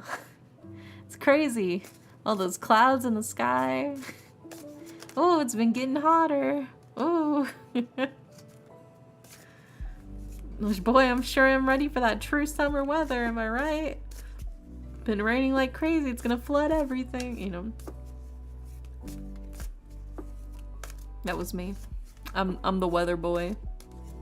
Wouldn't you like to know, weather boy? Yes, I would. Yes, I would. Space lasers, God. The people who talk about the government experiments to control the weather. Some people are just... I wonder what goes on in their little heads sometimes.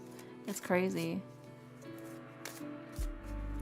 Like, you really think if the government could control the weather, they wouldn't be actively trying to make, like, the world's perfect climate to grow the most expensive foods so they could export and sell it out?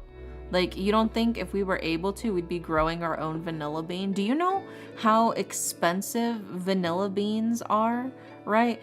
If we could adjust our hyper-specific ass climate through powerful government-operated weather machines, we would be making absolute fucking bank in agriculture. Well, that's not the case. Okay? That's the problem with the soccer team. They always try to walk it in. Or saffron, for real. Yeah, saffron too. But like, I was specifically, because I don't really know the necessary growing conditions of saffron, but I do know the growing conditions of specifically vanilla beans are like highly, highly specific. which is why it's so hard to grow vanilla outside of like a couple of designated areas, which is why it's so expensive. And then it has to be hand pollinated too. Yeah.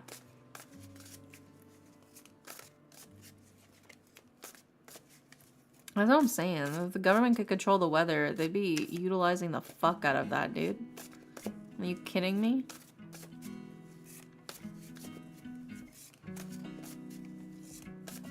You really think the government wouldn't just add a weather changing tax? But I'm saying, like, because think about the GDP increase for like our exports. If we are able to like create more of those like hyper specific like temporal sort of like regions of agriculture, like being able to like farm things that normally wouldn't be able to, like bananas, because like there's some places that we have that can grow bananas but not nearly enough to make it enough bananas for like our actual consumer needs, right? And then like I said before, like vanilla or saffron, those are super hella fucking expensive. You don't think they'd be wanting to make vanilla here if they could? They would absolutely be jumping on their fucking dicks to grow some vanilla here if they could.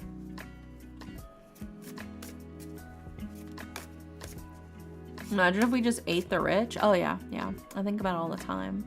I've been thinking, you know, like a nice charcoal grill. I've got a pretty banger like honey teriyaki glaze that we could use.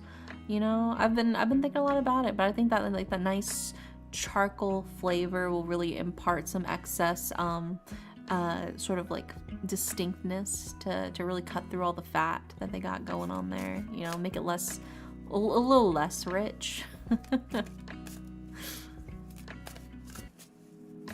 I mean, I'm not thinking about cannibalizing the rich. That would be silly. Anyways. Let's pull out Marcia's reading. Somebody say guillotine. Yeah, guillotine. Dude, I saw like a video of like a really itty bitty teeny tiny guillotine, dude. It was so cute. It was a little tiny guillotine. For the little tiny 1%ers. I love guillotines. Yeah. Feed the rich to the gators, then eat the gators. Oh. You know, I don't know if I've ever actually had gator meat. I've had a lot of different animals. But I don't think I've ever necessarily had gators. I'd be open to trying gator meat though. I feel like it'd probably be pretty good. You know? Did anyone else read that post where Gomez Adams would be so excited to get cannibalized, but he's too well loved and would get sad every time other rich people did? I did read that post, actually. I know exactly what post you're talking about.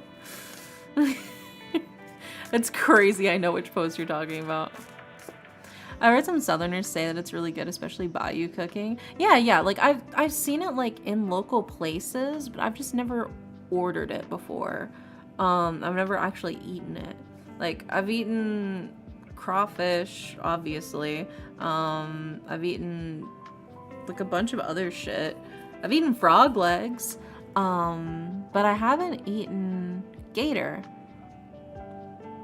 I guess because normally when they're offering gator meat, they're usually also offering catfish, and normally I would just pick the catfish. I'd be like, oh yeah, catfish. I love catfish. And I grab the catfish. But I'd be open to trying gator. One meat I do actually like a lot that I don't really get to eat very often at all is actually deer meat. There is something, like it's a very distinctive flavor, but I kind of like it. We used to, whenever family would go hunting, right? They go hunting, and they get the deer, and we would like make like deer fried steaks, like it's like chicken fried steaks, but with deer meat, and we make deer fried steaks with ketchup, and that shit hit. Honestly, it was pretty fucking good. And Cajun adjacent, gator's uniquely its own thing. Yeah, I've never had it. Like, but yeah, I've had a lot of Cajun food because I've lived in Louisiana for so long, but I've just never had gator. Just out of all of the food there, I've never had gator. I feel like that's a missed opportunity. I should have tried it, but I never thought about it. It's mostly like specific restaurants or places, and like normally I'm not buying gator all on my own because I'd rather just eat somebody else who knows how to cook it properly. Well, not eat the person, but eat somebody else's version of it after they cook it properly.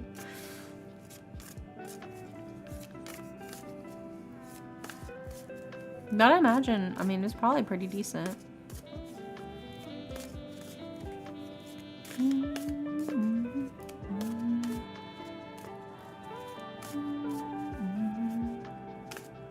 Let's see what we got. Let's see what we got for you, Marsh, for your job reading.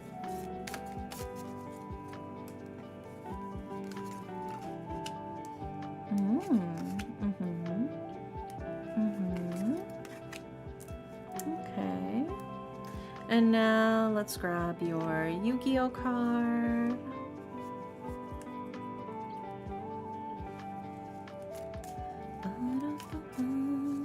Whose reading are we doing at the moment? We are currently doing Marsh's reading. So Marsh Metallo. Gonna make the queue real quick. Yeah, we missed Sammy, so we need to circle back around to Sammy's for the, so you know, for the queue. Yeah.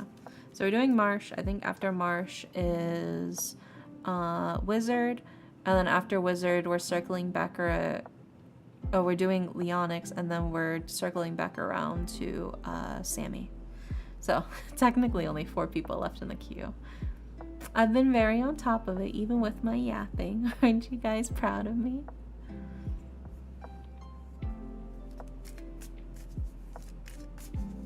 No, you're okay. You're okay. No worries. It's okay. No, the queue, keeping the queue in mind will still be helpful.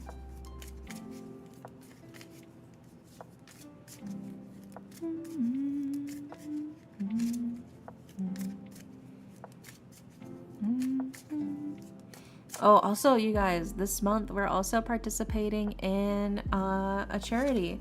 We did the same charity event last year as well, so we'll be doing it again this year. We're going to be doing the VTuber Summer Slam, which is a really great charity.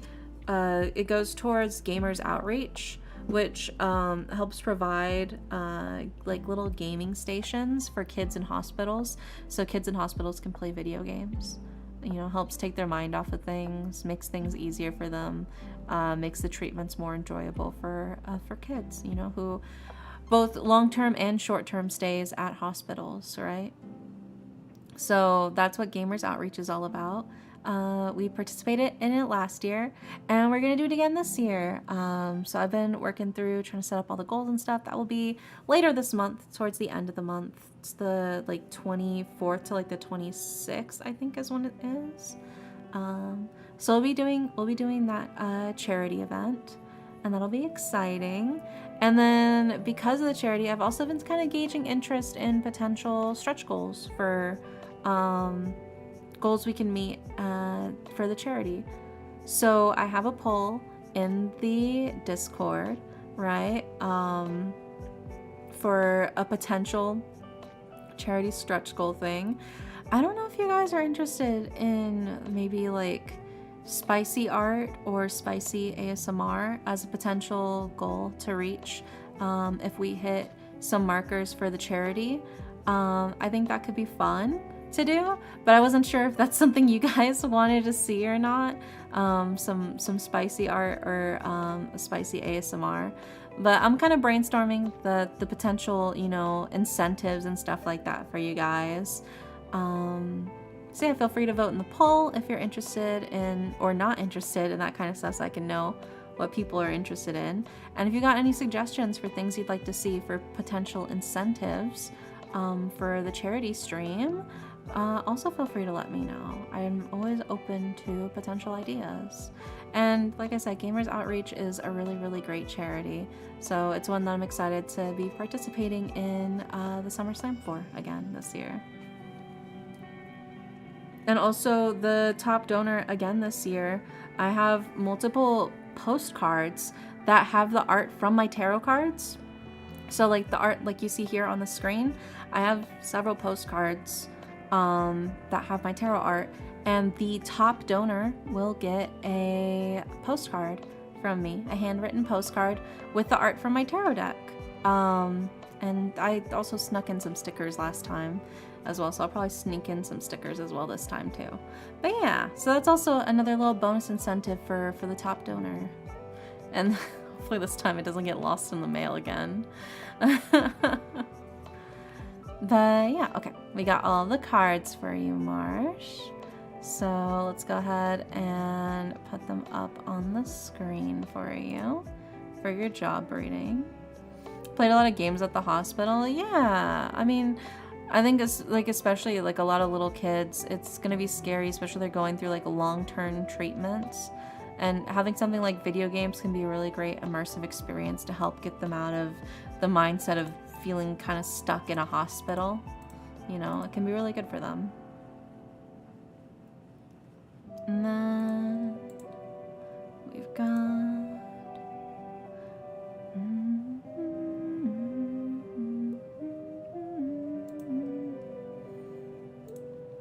so, oh my gosh, CJ, thank you for 20 months. Holy shit, almost 2 years. That's so crazy. Thank you so much, CJ. Thank you, thank you. And then the last card is...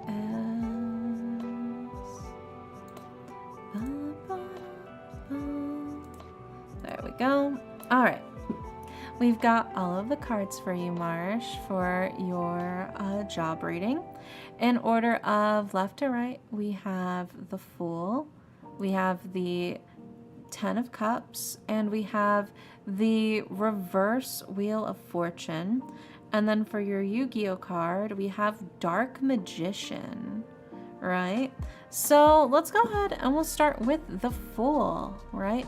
The Fool is somebody at the start of their journey, somebody who is, you know, unattached, they're free.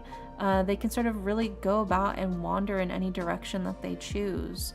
It's both a happy lack of responsibilities, but also, you know, the start of like a new life with its freedom. And in this sense, to me, this feels very much like when your contract ends, you can choose to pursue any number of different things. You can go in a million different directions. It's just a matter of what direction you decide to let the wind take you, right? There's nothing really forcing you or tying you down to any specific path. And I think that's something to sort of keep in mind, especially if you are looking for other jobs in the meantime as well, is you can kind of go anywhere, right? You can kind of do anything. This is your chance. When you're breaking away from this contract, that gives you the chance for you to go into something completely different if you really want to. We followed up with the 10 of Cups, right? And the 10 of Cups is a card of fantasies and pipe dreams and, you know, flights of fancy. It's all of the things you want to make happen. This is your chance. I think if there's a type of job that you've been interested in pursuing, a specific, you know, path that you want to take that maybe you felt like you were unsure about, or you felt like maybe you weren't super qualified for, go for it. Just go for it. Just do it, you know? Throw yourself into the ring. Throw your hat in the ring. See where you can go from there. I feel like you'd be surprised. Sometimes just taking that step to just throw yourself into opportunity's way often nets you the opportunity, right? And then that brings us to the reverse Wheel of Fortune, which is a card of aimlessness. I feel like it's a lack of direction, unsure where to go, but it also can be a card of like a setback. I think don't let the setbacks hold you back from moving forward and moving in the direction that you want to go. If the wheel gets stuck, right, you don't just give up and stay where you are. You get out of there, you unstuck the wheel, and you keep going, right? You keep trucking. So don't let a couple little, you know, snags in the road stop you from going in the direction that you personally really want to go, the direction that really makes you excited to, you know, wake up and get ready and go there, right? This is your chance to really take control and take matters into your own hands in a way that I think that maybe you don't normally get the option to have. It's like, utilize it, use your chance, use your ability right now. And that feels especially so with your Yu-Gi-Oh card, Dark Magician, right? The ultimate wizard in terms of attack and defense. I think this is your chance for you to channel your inner Dark Magician. This is your chance for you to use and utilize all of your abilities. All of your strengths can be formed in different ways to convey what you've got going for you in terms of a job, right? All of the experiences that you have in maybe that specific field can still be translated in some way or another for that field. Like, say for instance, you've worked a cashier job. Okay, well, you've got customer service skills. You've got strong customer relations. You know how to communicate effectively with people, and you know how to create a friendly and amicable atmosphere, right? It's not the same job, but you know how to utilize those skills, and those skills aren't just dead in the water in the next job you move on to, right? I think understanding the knowledge that you have, right? Say you worked in the food service industry. Okay, well, you're used to rigid and strict standards. You're used to, fast-paced environments where you had to kind of constantly be on your feet. Okay, those are still things that can translate into plenty of other jobs. So I think even if you don't necessarily feel like you're qualified or you have the capabilities, the Dark Magician card here is actually saying, yes, you do. You just need to reframe how you're thinking about all of your current qualifications, right?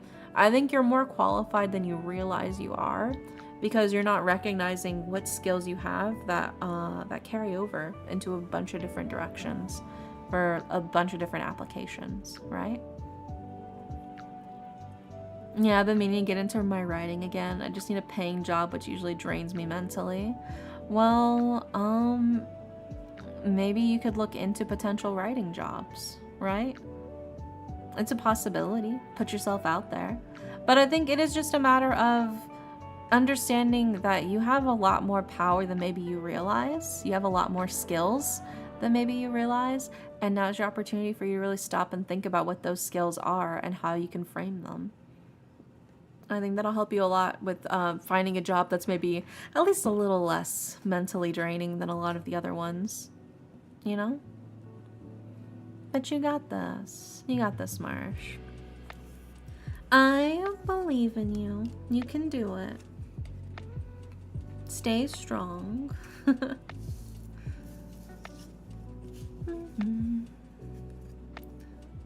Yeah, you're gonna do just fine. I believe in you. Next up, we've got Wizard. Wizard, you're still here, right, Wizard?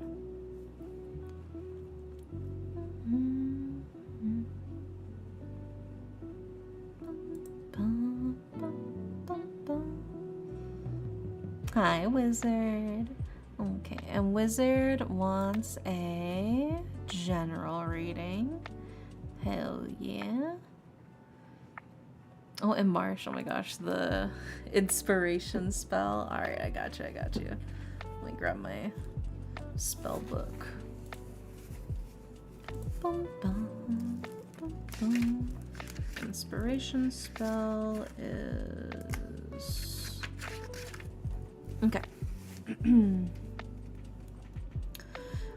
Let muses sing and energy flow. Unblock the dams that hold back the power and free it. Go to the goal ever closer. Luchum inspire. There you go. Hopefully that helps. But if not, no refunds or returns. But fingers crossed for you. Alright, so we're doing a general reading for Wizard. Also, oh my gosh, I just got... I'm in so many servers for like a bunch of different things on Discord, right? And one of the servers I'm in did like an @here ping, and it's got drama in it about like, you may have noticed 2 names missing from the list of server moderation, 1 new addition to the server staff, and that the residing server owner and current sole admin is now blank. And then they talk about all of the discourse about why the two people got fired from being mods and why everything got shifted around to like the admin and stuff. Like, I gotta read back on this. I gotta back read on this later. Oh my gosh, juicy. Can't wait to see.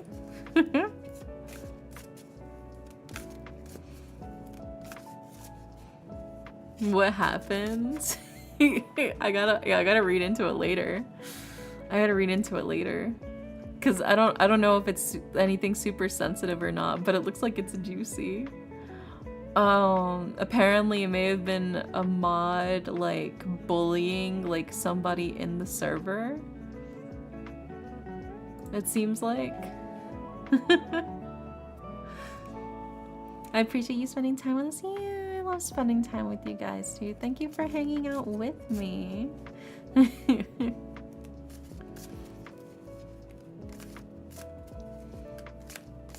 Let's see what we got for you, wizard, for your general reading. Yeah, I just skimmed through it. It was basically like, the mod was basically like bullying a server member while the other mods were asleep or something. I need to read the rest of it. It was long. It was a big ass fucking thing. Crazy.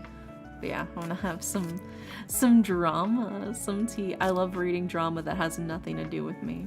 I love seeing drama from the outside. It's like watching a telenovela.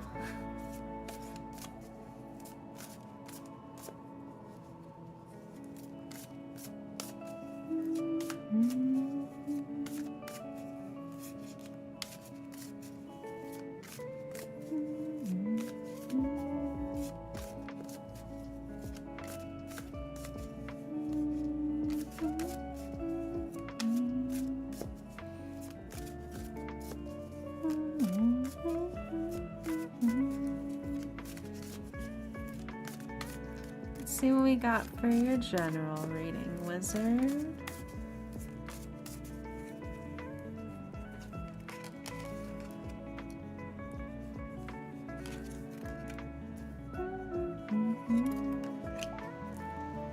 And now let's grab your Yu-Gi-Oh card. I looked away for a bit. Now the screen is flooded with gremlins. Yeah, they've been hard at work, invading. Taking over, slowly but surely. This land is your land. This land is my land.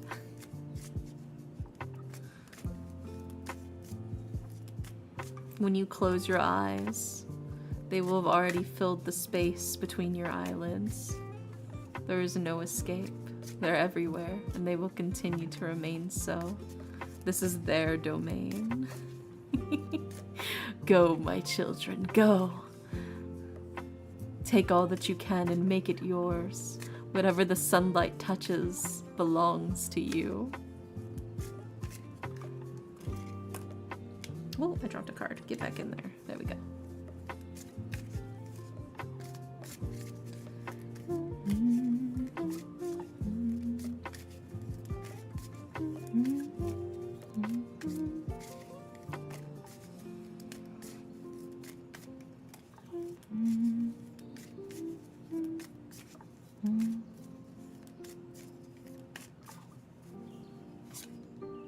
Oh, okay. We got all of the cards. Let's go ahead and put them up on the screen for you, wizard.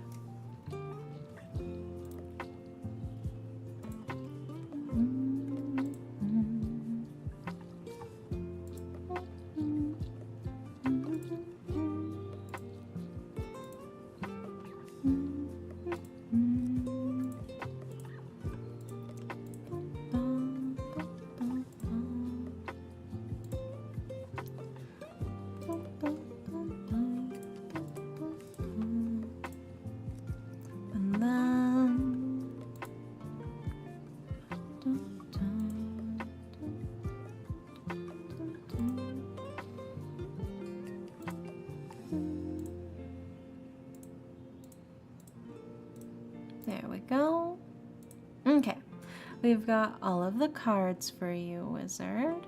In order of left to right, we have the reverse 6 of coins. We have the reverse hermit. And we have the 9 of wands. And then for your Yu-Gi-Oh card, we have the red eyes black dragon.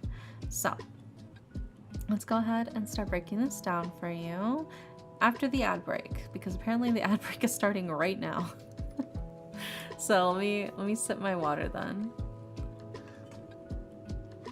It's hydration time.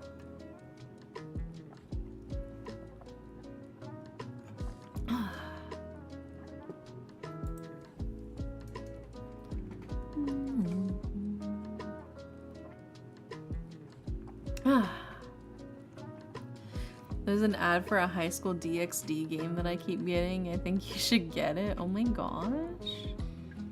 Maybe I should. That's like the big titty anime game, right? That's what that's about. I feel like I watched the anime for high school DxD like a long ass time ago. I barely remember what it was about. What was that one about again? So Google it.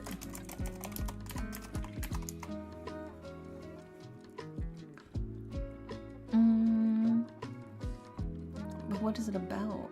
What is high school DxD even about? Oh, yeah. The story centers on Issei Hyodo, a lascivious high school student from Kuo Academy who desires to be a harem king and is killed by his first date, revealed to be a fallen angel, but is later revived as a devil by the red-haired devil princess Rias Gremory to serve her and her devil family. Yeah, I knew it was a harem anime. I can't remember what the fuck the premise was, though. It's yeah, it's just harem anime. What do they even do in that game?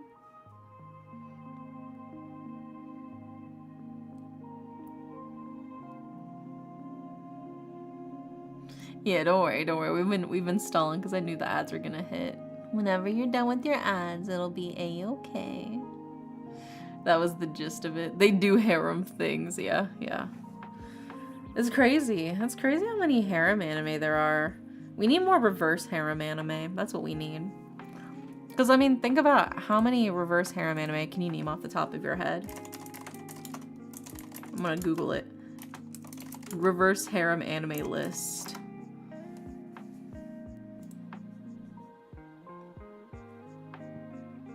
Yeah, there's not that many. I mean, there's Lauren High School Host Club, yeah.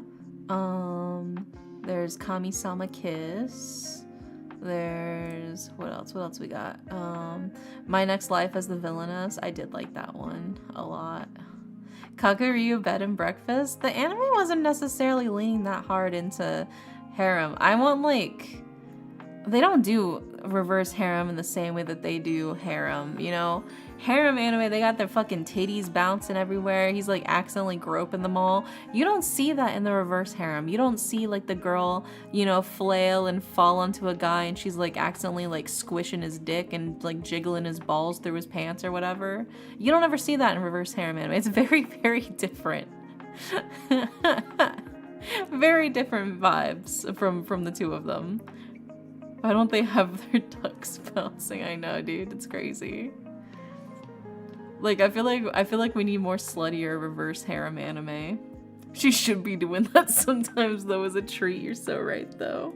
Also, hi, Berserk. Thank you so much for the resub for 22 months. Thank you. I'm back. Welcome back. We were just talking about reverse harem anime. I guess some of them kind of do, but not all of them. Hi, Gem Glam. Welcome in, Raiders. How are you guys? We were just talking about the sort of differences between harem anime versus reverse harem anime. You know, like the guys, they'll end up accidentally like, you know, fondling the titties of the girls in the harem animes, but you don't really get the same equivalent in reverse harem animes. It's not quite the same. We But how was reverse 1999? Did you get some good pulls? Did you win? Did you win reverse 1999? Did you win the whole thing? But welcome in, welcome in. I hope you guys have been doing well. But yeah, it's just, I guess I never really thought about it until now. But yeah, like reverse harem anime needs to be way crazier. You're doing side quests based on the 1980s slashers. Oh, that's so cool. That's so much fun. Did you reserve the 1999? Yeah, dude, it's a really cute game. I need to pick it back up again and play it some more because I did really like it a lot. The combat in 1999 was really interesting. I liked their use of like the little cards for like the different characters' actions. I thought that was really fun, honestly. But yeah, thanks so much for raiding in. If you guys need to go to the bathroom, go to sleep, get some food, whatever you gotta do for yourself, feel free to do what you gotta do. We're just doing tarot card readings right now. We're working through our current queue. We are doing a reading for a wizard who wanted a general reading. So I have all the cards up on the screen and now we're gonna break it down. So, wizard, for your general reading, in order of left to right, we have the reverse 6 of coins, we have the reverse hermit, and we have the 9 of wands. And then for your Yu-Gi-Oh card, we have the red eyes black dragon, right?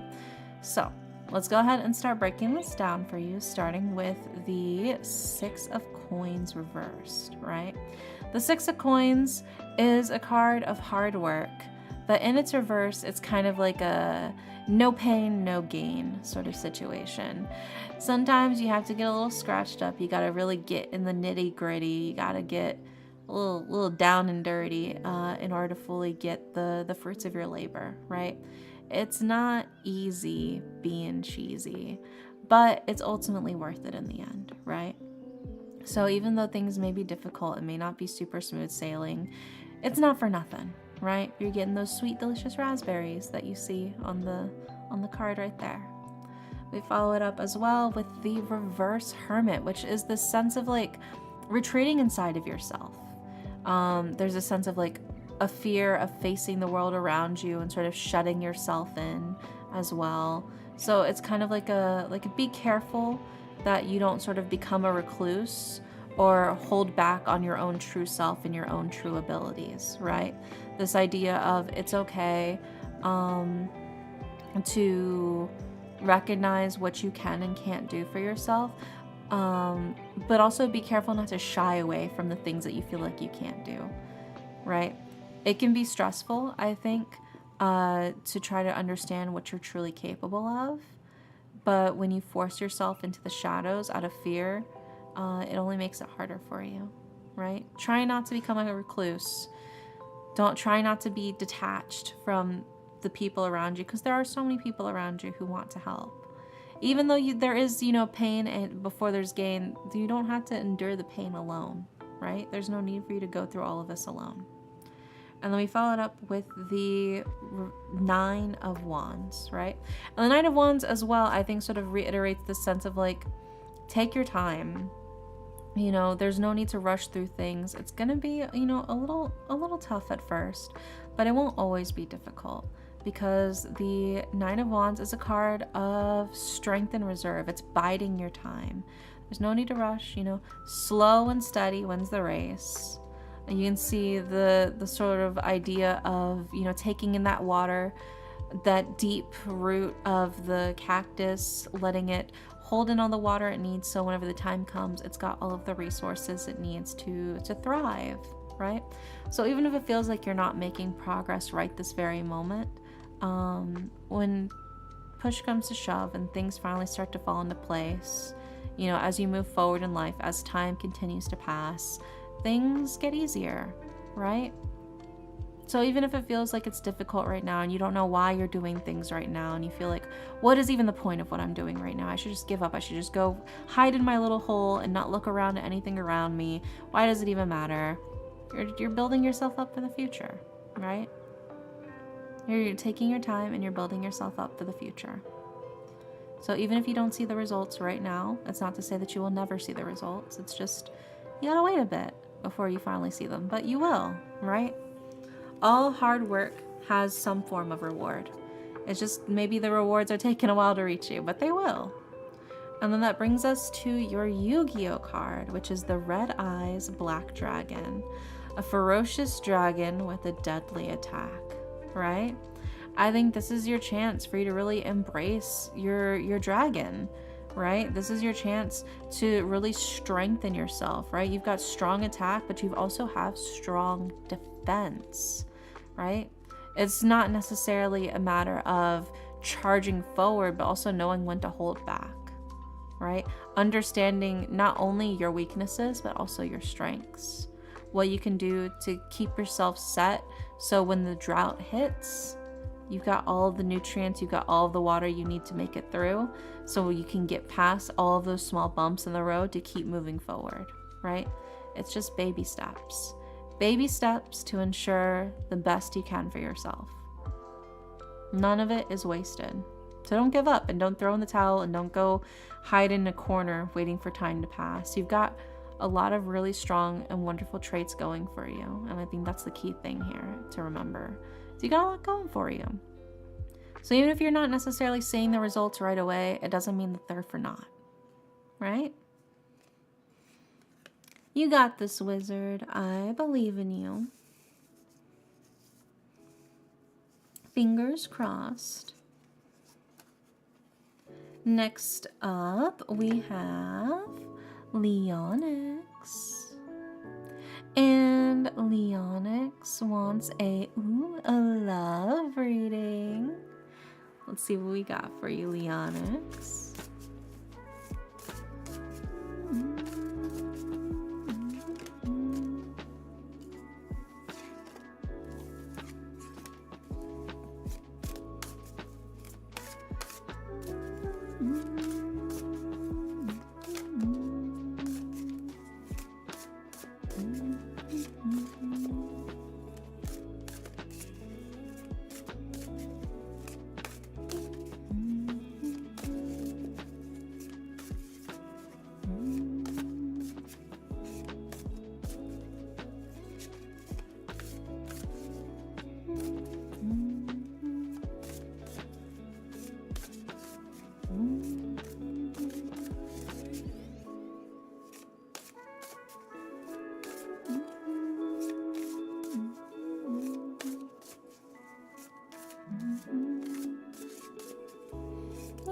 Good night, wizard. I hope it helps.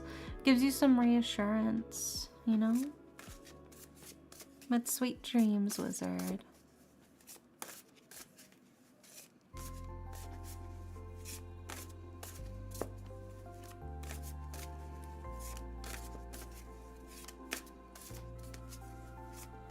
Let's see what we got for you, Leonix, for your love reading.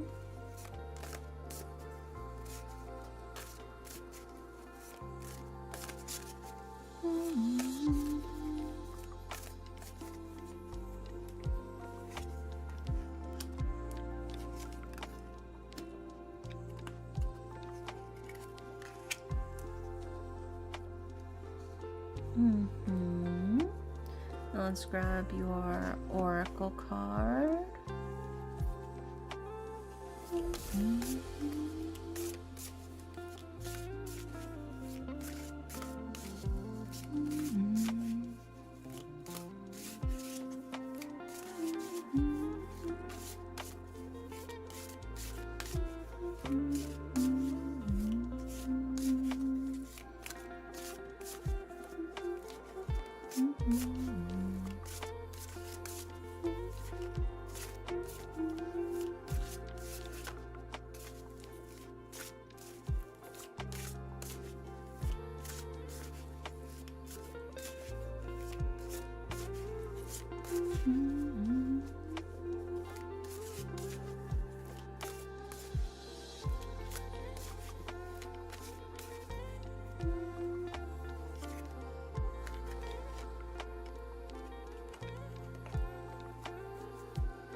Now let's grab your Yu-Gi-Oh card.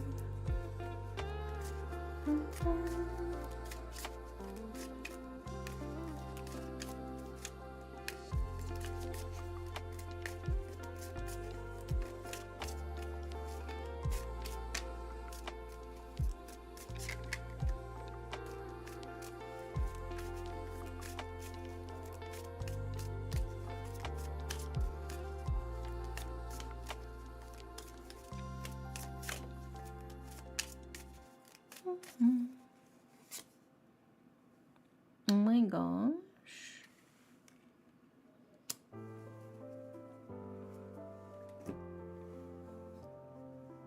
Okay, we got all of the cards. So let's put them up on the screen for you, Leonix.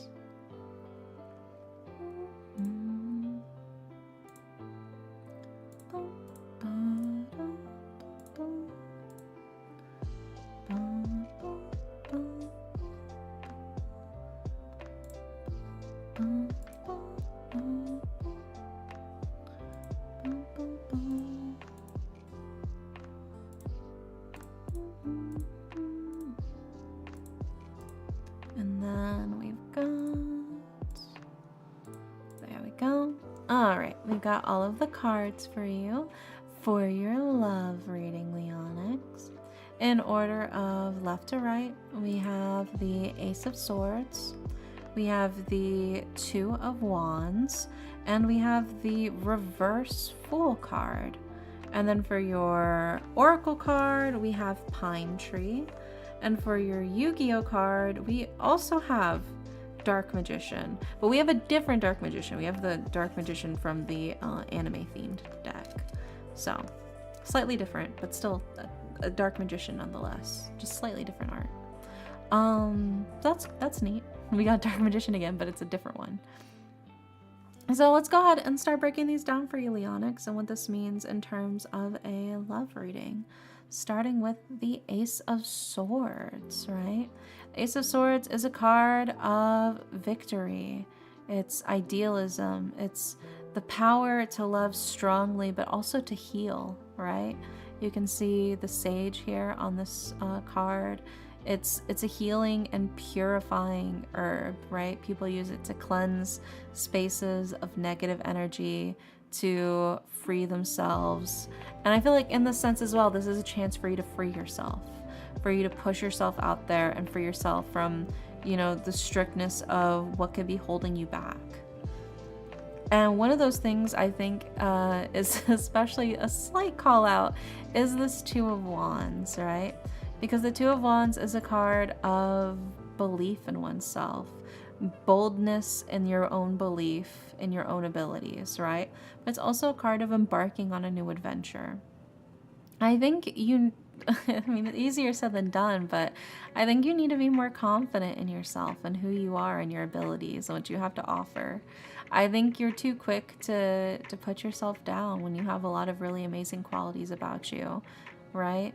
You have such a sweetness to you, but I feel like you don't even recognize, you know, the quality of the goods you're hauling, right? You got to recognize your worth if you're going to start selling yourself. That sounds so wrong.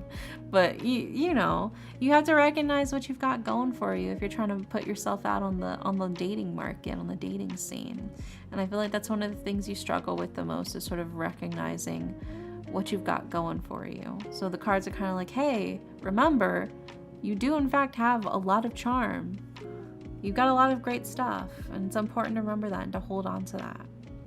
And then we followed up as well with the Reverse Fool, which is also sort of reiterating the sense of like naivety, thoughtlessness, and also like recklessness, not fully recognizing what all equipment you've got that you're working with here. You know, you gotta come to terms with the fact you've got a lot going on. You know, you got a lot you can show off, a lot you can do, a lot of actions you can take.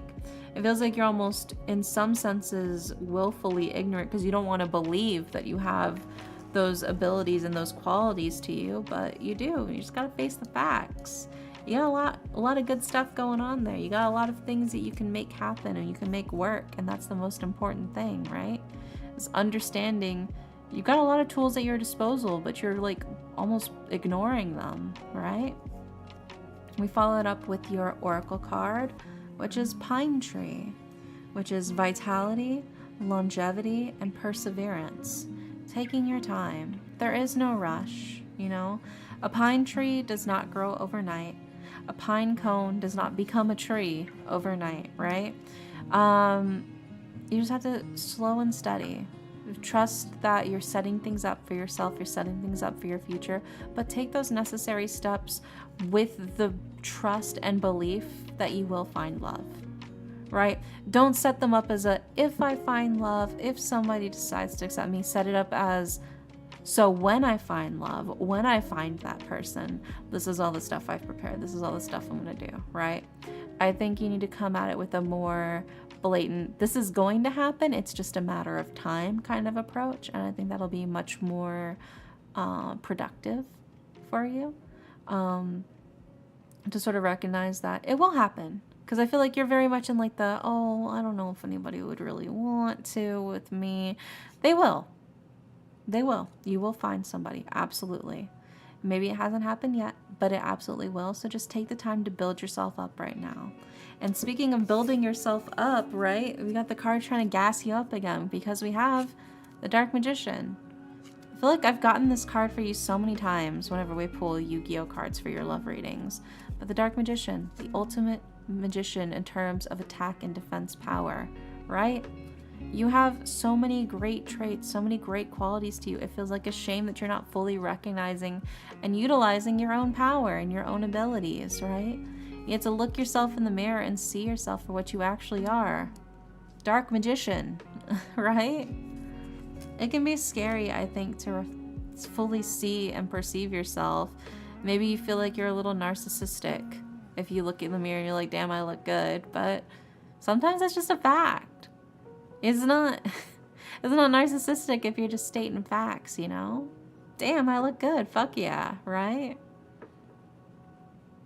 Sometimes you just have to be more genuine and honest with yourself. And sometimes that means being nicer to yourself and gassing yourself up, right? But you got this. Like I said, I think you just need to shift your focus, not from a if I find somebody who will love me, but rather to a when I find somebody who will love me, right? And that'll be a much more productive use of your time. Trust that you will achieve that victory. And it'll come. You got this, Leonix. I believe in you. You'll find your special someone, I know it.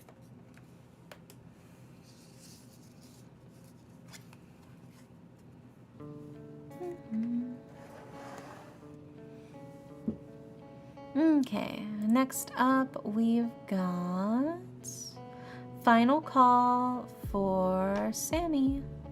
So Sammy the gamer, are you here, Sammy?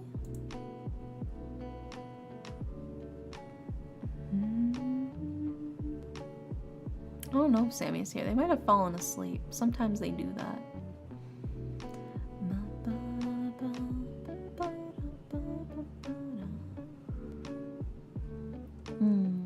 Yeah, Sammy might have gone to bed. Alright, so that means we have one extra slot for those of you in chat who have not gotten a reading yet from me today and you would like one. Oh my god, I'm back. Are you kidding me, Leonix? I just did your whole ass reading, Leonix. You're just gonna have to watch back on the VOD, Leonix. I'm not repeating all of that. I said some mushy shit. I'm not gonna repeat that. Also, Nylet, thank you so much for the follow. Welcome in, welcome in. Also, hi, Salafi. But yeah, so we've got one extra slot. For those of you in chat, if you have not gotten a tarot reading yet from me today and you would like one, I am thinking of a number between 1 through 10, and the first person can get it, who guesses the number can get the reading. Can I get a reading? You gotta guess the number. You gotta guess the number. It's a number between 1 through 10. My apologies. Trying to act all cute. I see you what you are.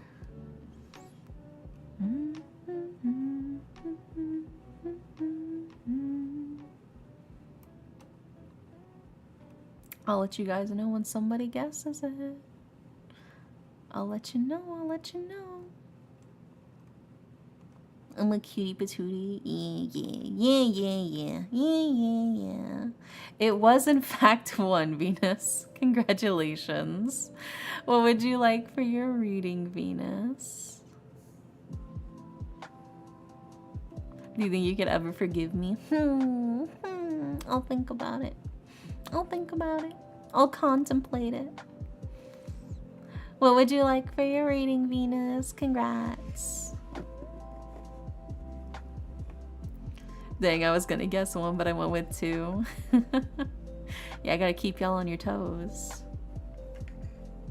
You were very close, though. I mean, when you guessed two, I was like, oh, that's really close. 1 is not a number between 1 and 10? Yeah, it is.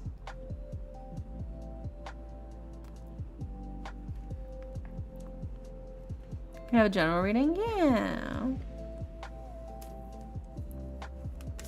Let's see what we got for you, Venus.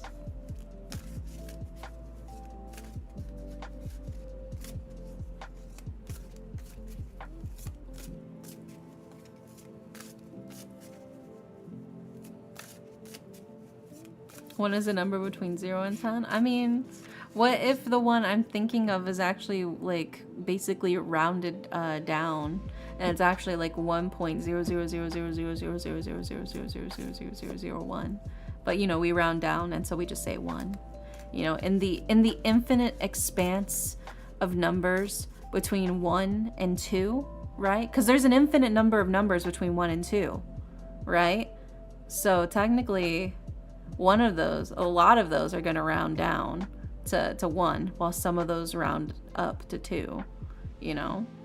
We're technically, we're only stating whole numbers, whole real numbers, but in the grand scheme of things, in the grand scheme of things, you know?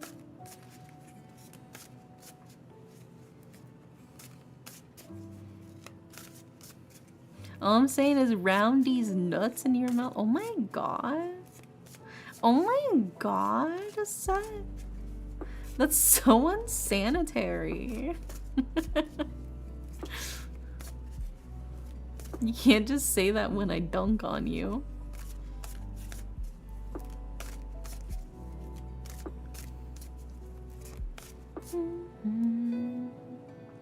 Yeah, general reading for Venus. Let's see what we got for you, Venus.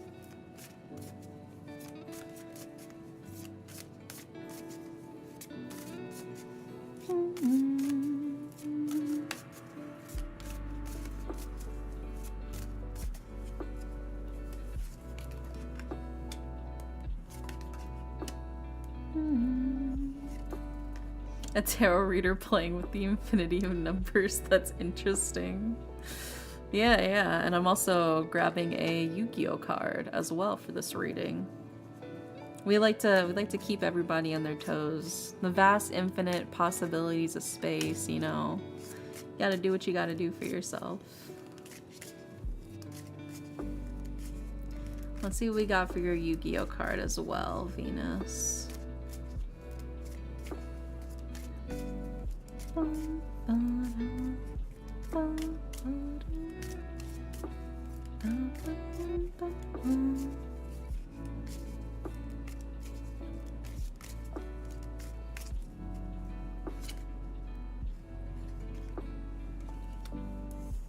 Okay, we've got all of the cards for you, Venus. So let's put them up on the screen, starting with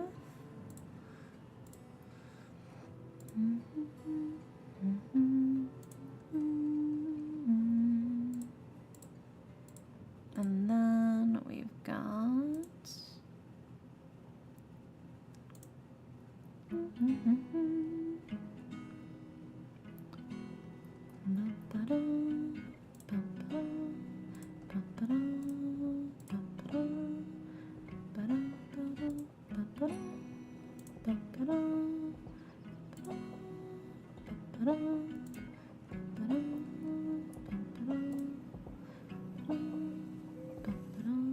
There we go. All right. We've got all of the cards for you, Venus. For your general reading, in order of left to right, we have the Tower, we have the reverse King of Coins, and we have the reverse King of Swords. And then for your Yu-Gi-Oh card, we have Change of Heart. So, let's go ahead and start breaking this down for you, starting with the Tower, right? The Tower is a card of destruction. Straight up, it's a broken cycle. It's things feel like they're crashing down. Things are being broken, but that's not necessarily a bad thing, right? It can seem scary to have things break around you, but destruction is a necessary step in construction and rebuilding, right? If you want to rebuild something, if you want to make something stronger and better, you have to tear out the old foundation in order to build something new, right? Otherwise, that shitty foundation you have below it is only going to be a detriment to the future, right? So there is a need for destruction when it comes to change and new beginnings. As scary as it seems, because oh my god, things are breaking, things are shattering, things are falling, right? But this is a chance for you to break out of something that was really tying you down and really holding you back, right? There is this idea of like, it is a humbling experience. It is almost feeling like a catastrophe. It is a broken cycle, but this is your chance to get out of, you know, the shit that was holding you back before. It's freedom, all right? In a weird way, it is in fact freedom. We followed up as well with the reverse King of Coins, which is a card of almost stubbornness, right? It's rigidity, sometimes to the point of not being able to move at all on something. Stubbornness, selfishness. But it also can be a card of somebody who is obsessed with success, but doesn't stop to enjoy it. Think of it as somebody who wants to continue expanding their garden, but they won't even stop to smell the roses, in a sense as well. You've got a lot of things happening, I think, right now in your life. A lot of big changes that are sort of going on right now. And it feels like maybe you're losing sight of things because in a way, you're kind of becoming detached from what's already in front of you. You're seeing all of this destruction and the breaking down of all of these things in front of you and around you and maybe in you, that you're kind of like maybe mentally shutting down a bit. You're like, I don't want to deal with this. I don't want to process this. I'm just going to turn off the valve that is my feelings, and I'm just going to quit feeling cold turkey. And that kind of feels that way because we also have the reverse King of Swords, right? And the King of Swords, while seems cold and blunt on the outside, is a very warm and caring individual, but in its reverse tends to be somebody who becomes sort of dispassionate, almost ruthless in their pursuit of just getting shit done. They like, I don't want you to fuck with me, because if you fuck with me, I will destroy you, and I have nothing to lose. I'm just gonna fucking charge forward with my sword, and I'm just gonna keep stabbing whatever gets in my way and hope that fixes things. And it feels like you've almost lost touch, I think, with some of that internal feelings that you really need to experience. That sort of like internal dialogue, those the painful feelings. You're like, I don't want to feel this pain, so what if I just don't feel anything at all? And it's almost like numbing, right?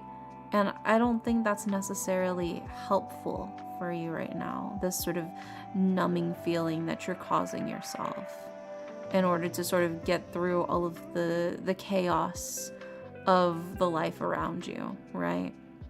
I think it can be really scary, and feelings can be very overwhelming sometimes, but understanding and just kind of feeling your feelings is a necessary step in acceptance and moving forward and moving on, right?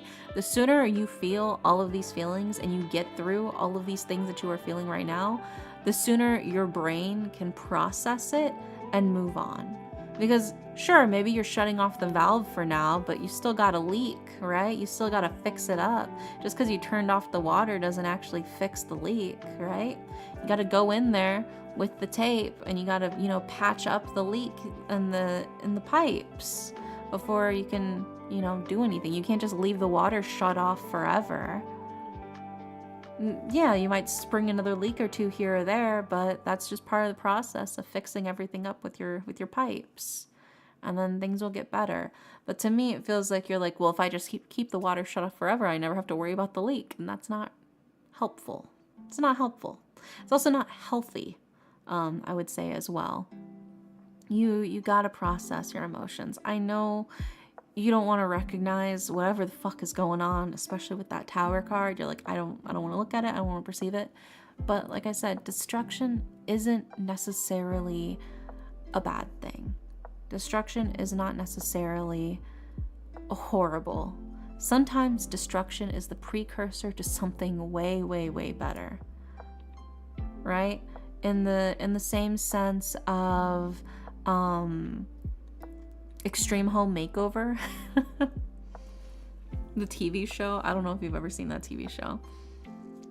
They go to the old place with a giant ass fucking wrecking ball, and they slam it through there. And the family watches in like mild horror, but also excitement because it's Extreme Home Makeover. As soon as they finish fully fucking demolishing the house, they're gonna clean up all the carnage. And then they're going to build something insane, crazy, brand new house with like crazy secret rooms and like fancy lights and crazy ramps and like tree house netting or whatever the fuck, depending on whatever the kids' interests are at that exact moment. But they go crazy with it. But they had to destroy the previous house in order to make that way for all of those new things to happen, right?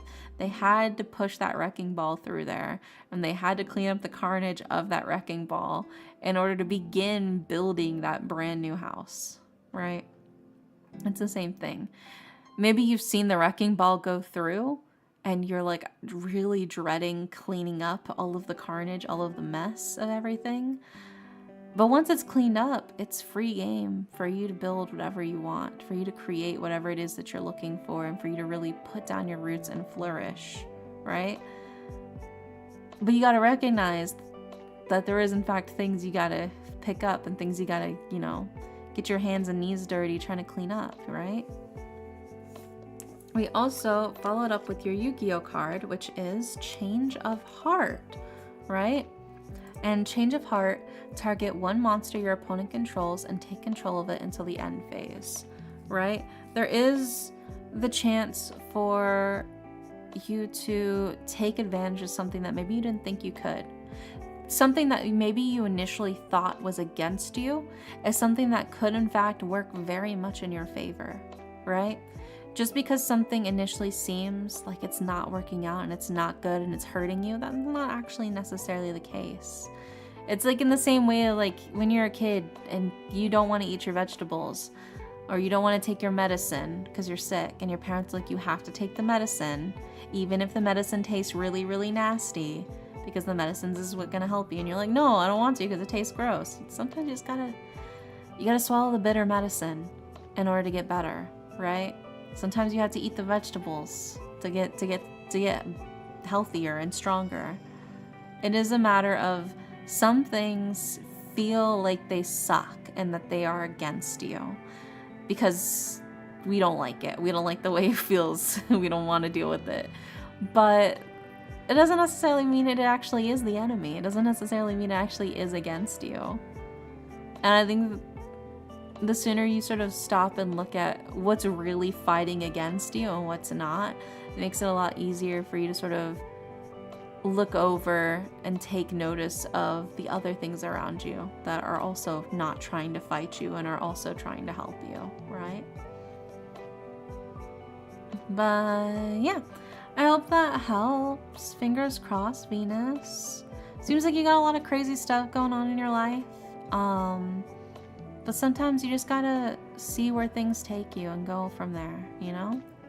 Reevaluate everything from a more third perspective. But yeah, I hope that helps, Venus. Sometimes you just gotta feel your feelings. Can I get a no context Yu-Gi-Oh card for funsies? Yeah, sure. Let's see what we got for you, Set. For your Yu-Gi-Oh card.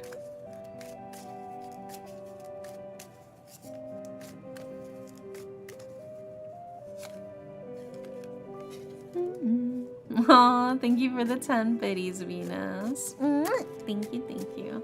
I really do hope it helped, Venus.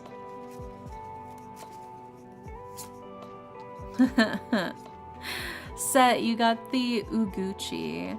This monster may attack your opponent's life points directly. Sometimes you just gotta get straight to the heart of the problem, heart of the issue, just tackle it. Go straight directly to the problem and just punch it in the nose and hope that fixes the issue. There you go. Fingers crossed, Set. There's your advice for the day. Alrighty, that is officially all of the readings for today. Gucci's one ugly mouth. Yeah, he is a little ugly. My B and G keys are unresponsive. Is okay. It'd be that way sometimes. But yeah, we're gonna wrap things up here. This was a lot of fun. Tomorrow we're gonna play a pretty cute and comfy game, which I'm excited for. So hopefully I will see you guys tomorrow for stream. But yeah, we're gonna read Harper, who's currently playing the new Switch 2 Mario Kart, because I love them and I think they're cute. And I never really get the chance to raid Harper. So we're gonna raid Harper. Yeah, thanks so much for hanging out with me, Jacob. I appreciate it. But yeah, so hopefully I'll see you guys tomorrow. There is like a demo for a game that's supposed to come out tomorrow that I'm excited for. It's like a flower arrangement, sort of cozy simulator that I've been waiting for. So hopefully we'll play that tomorrow. But if not, I have a couple of other ideas for potential things that we can play.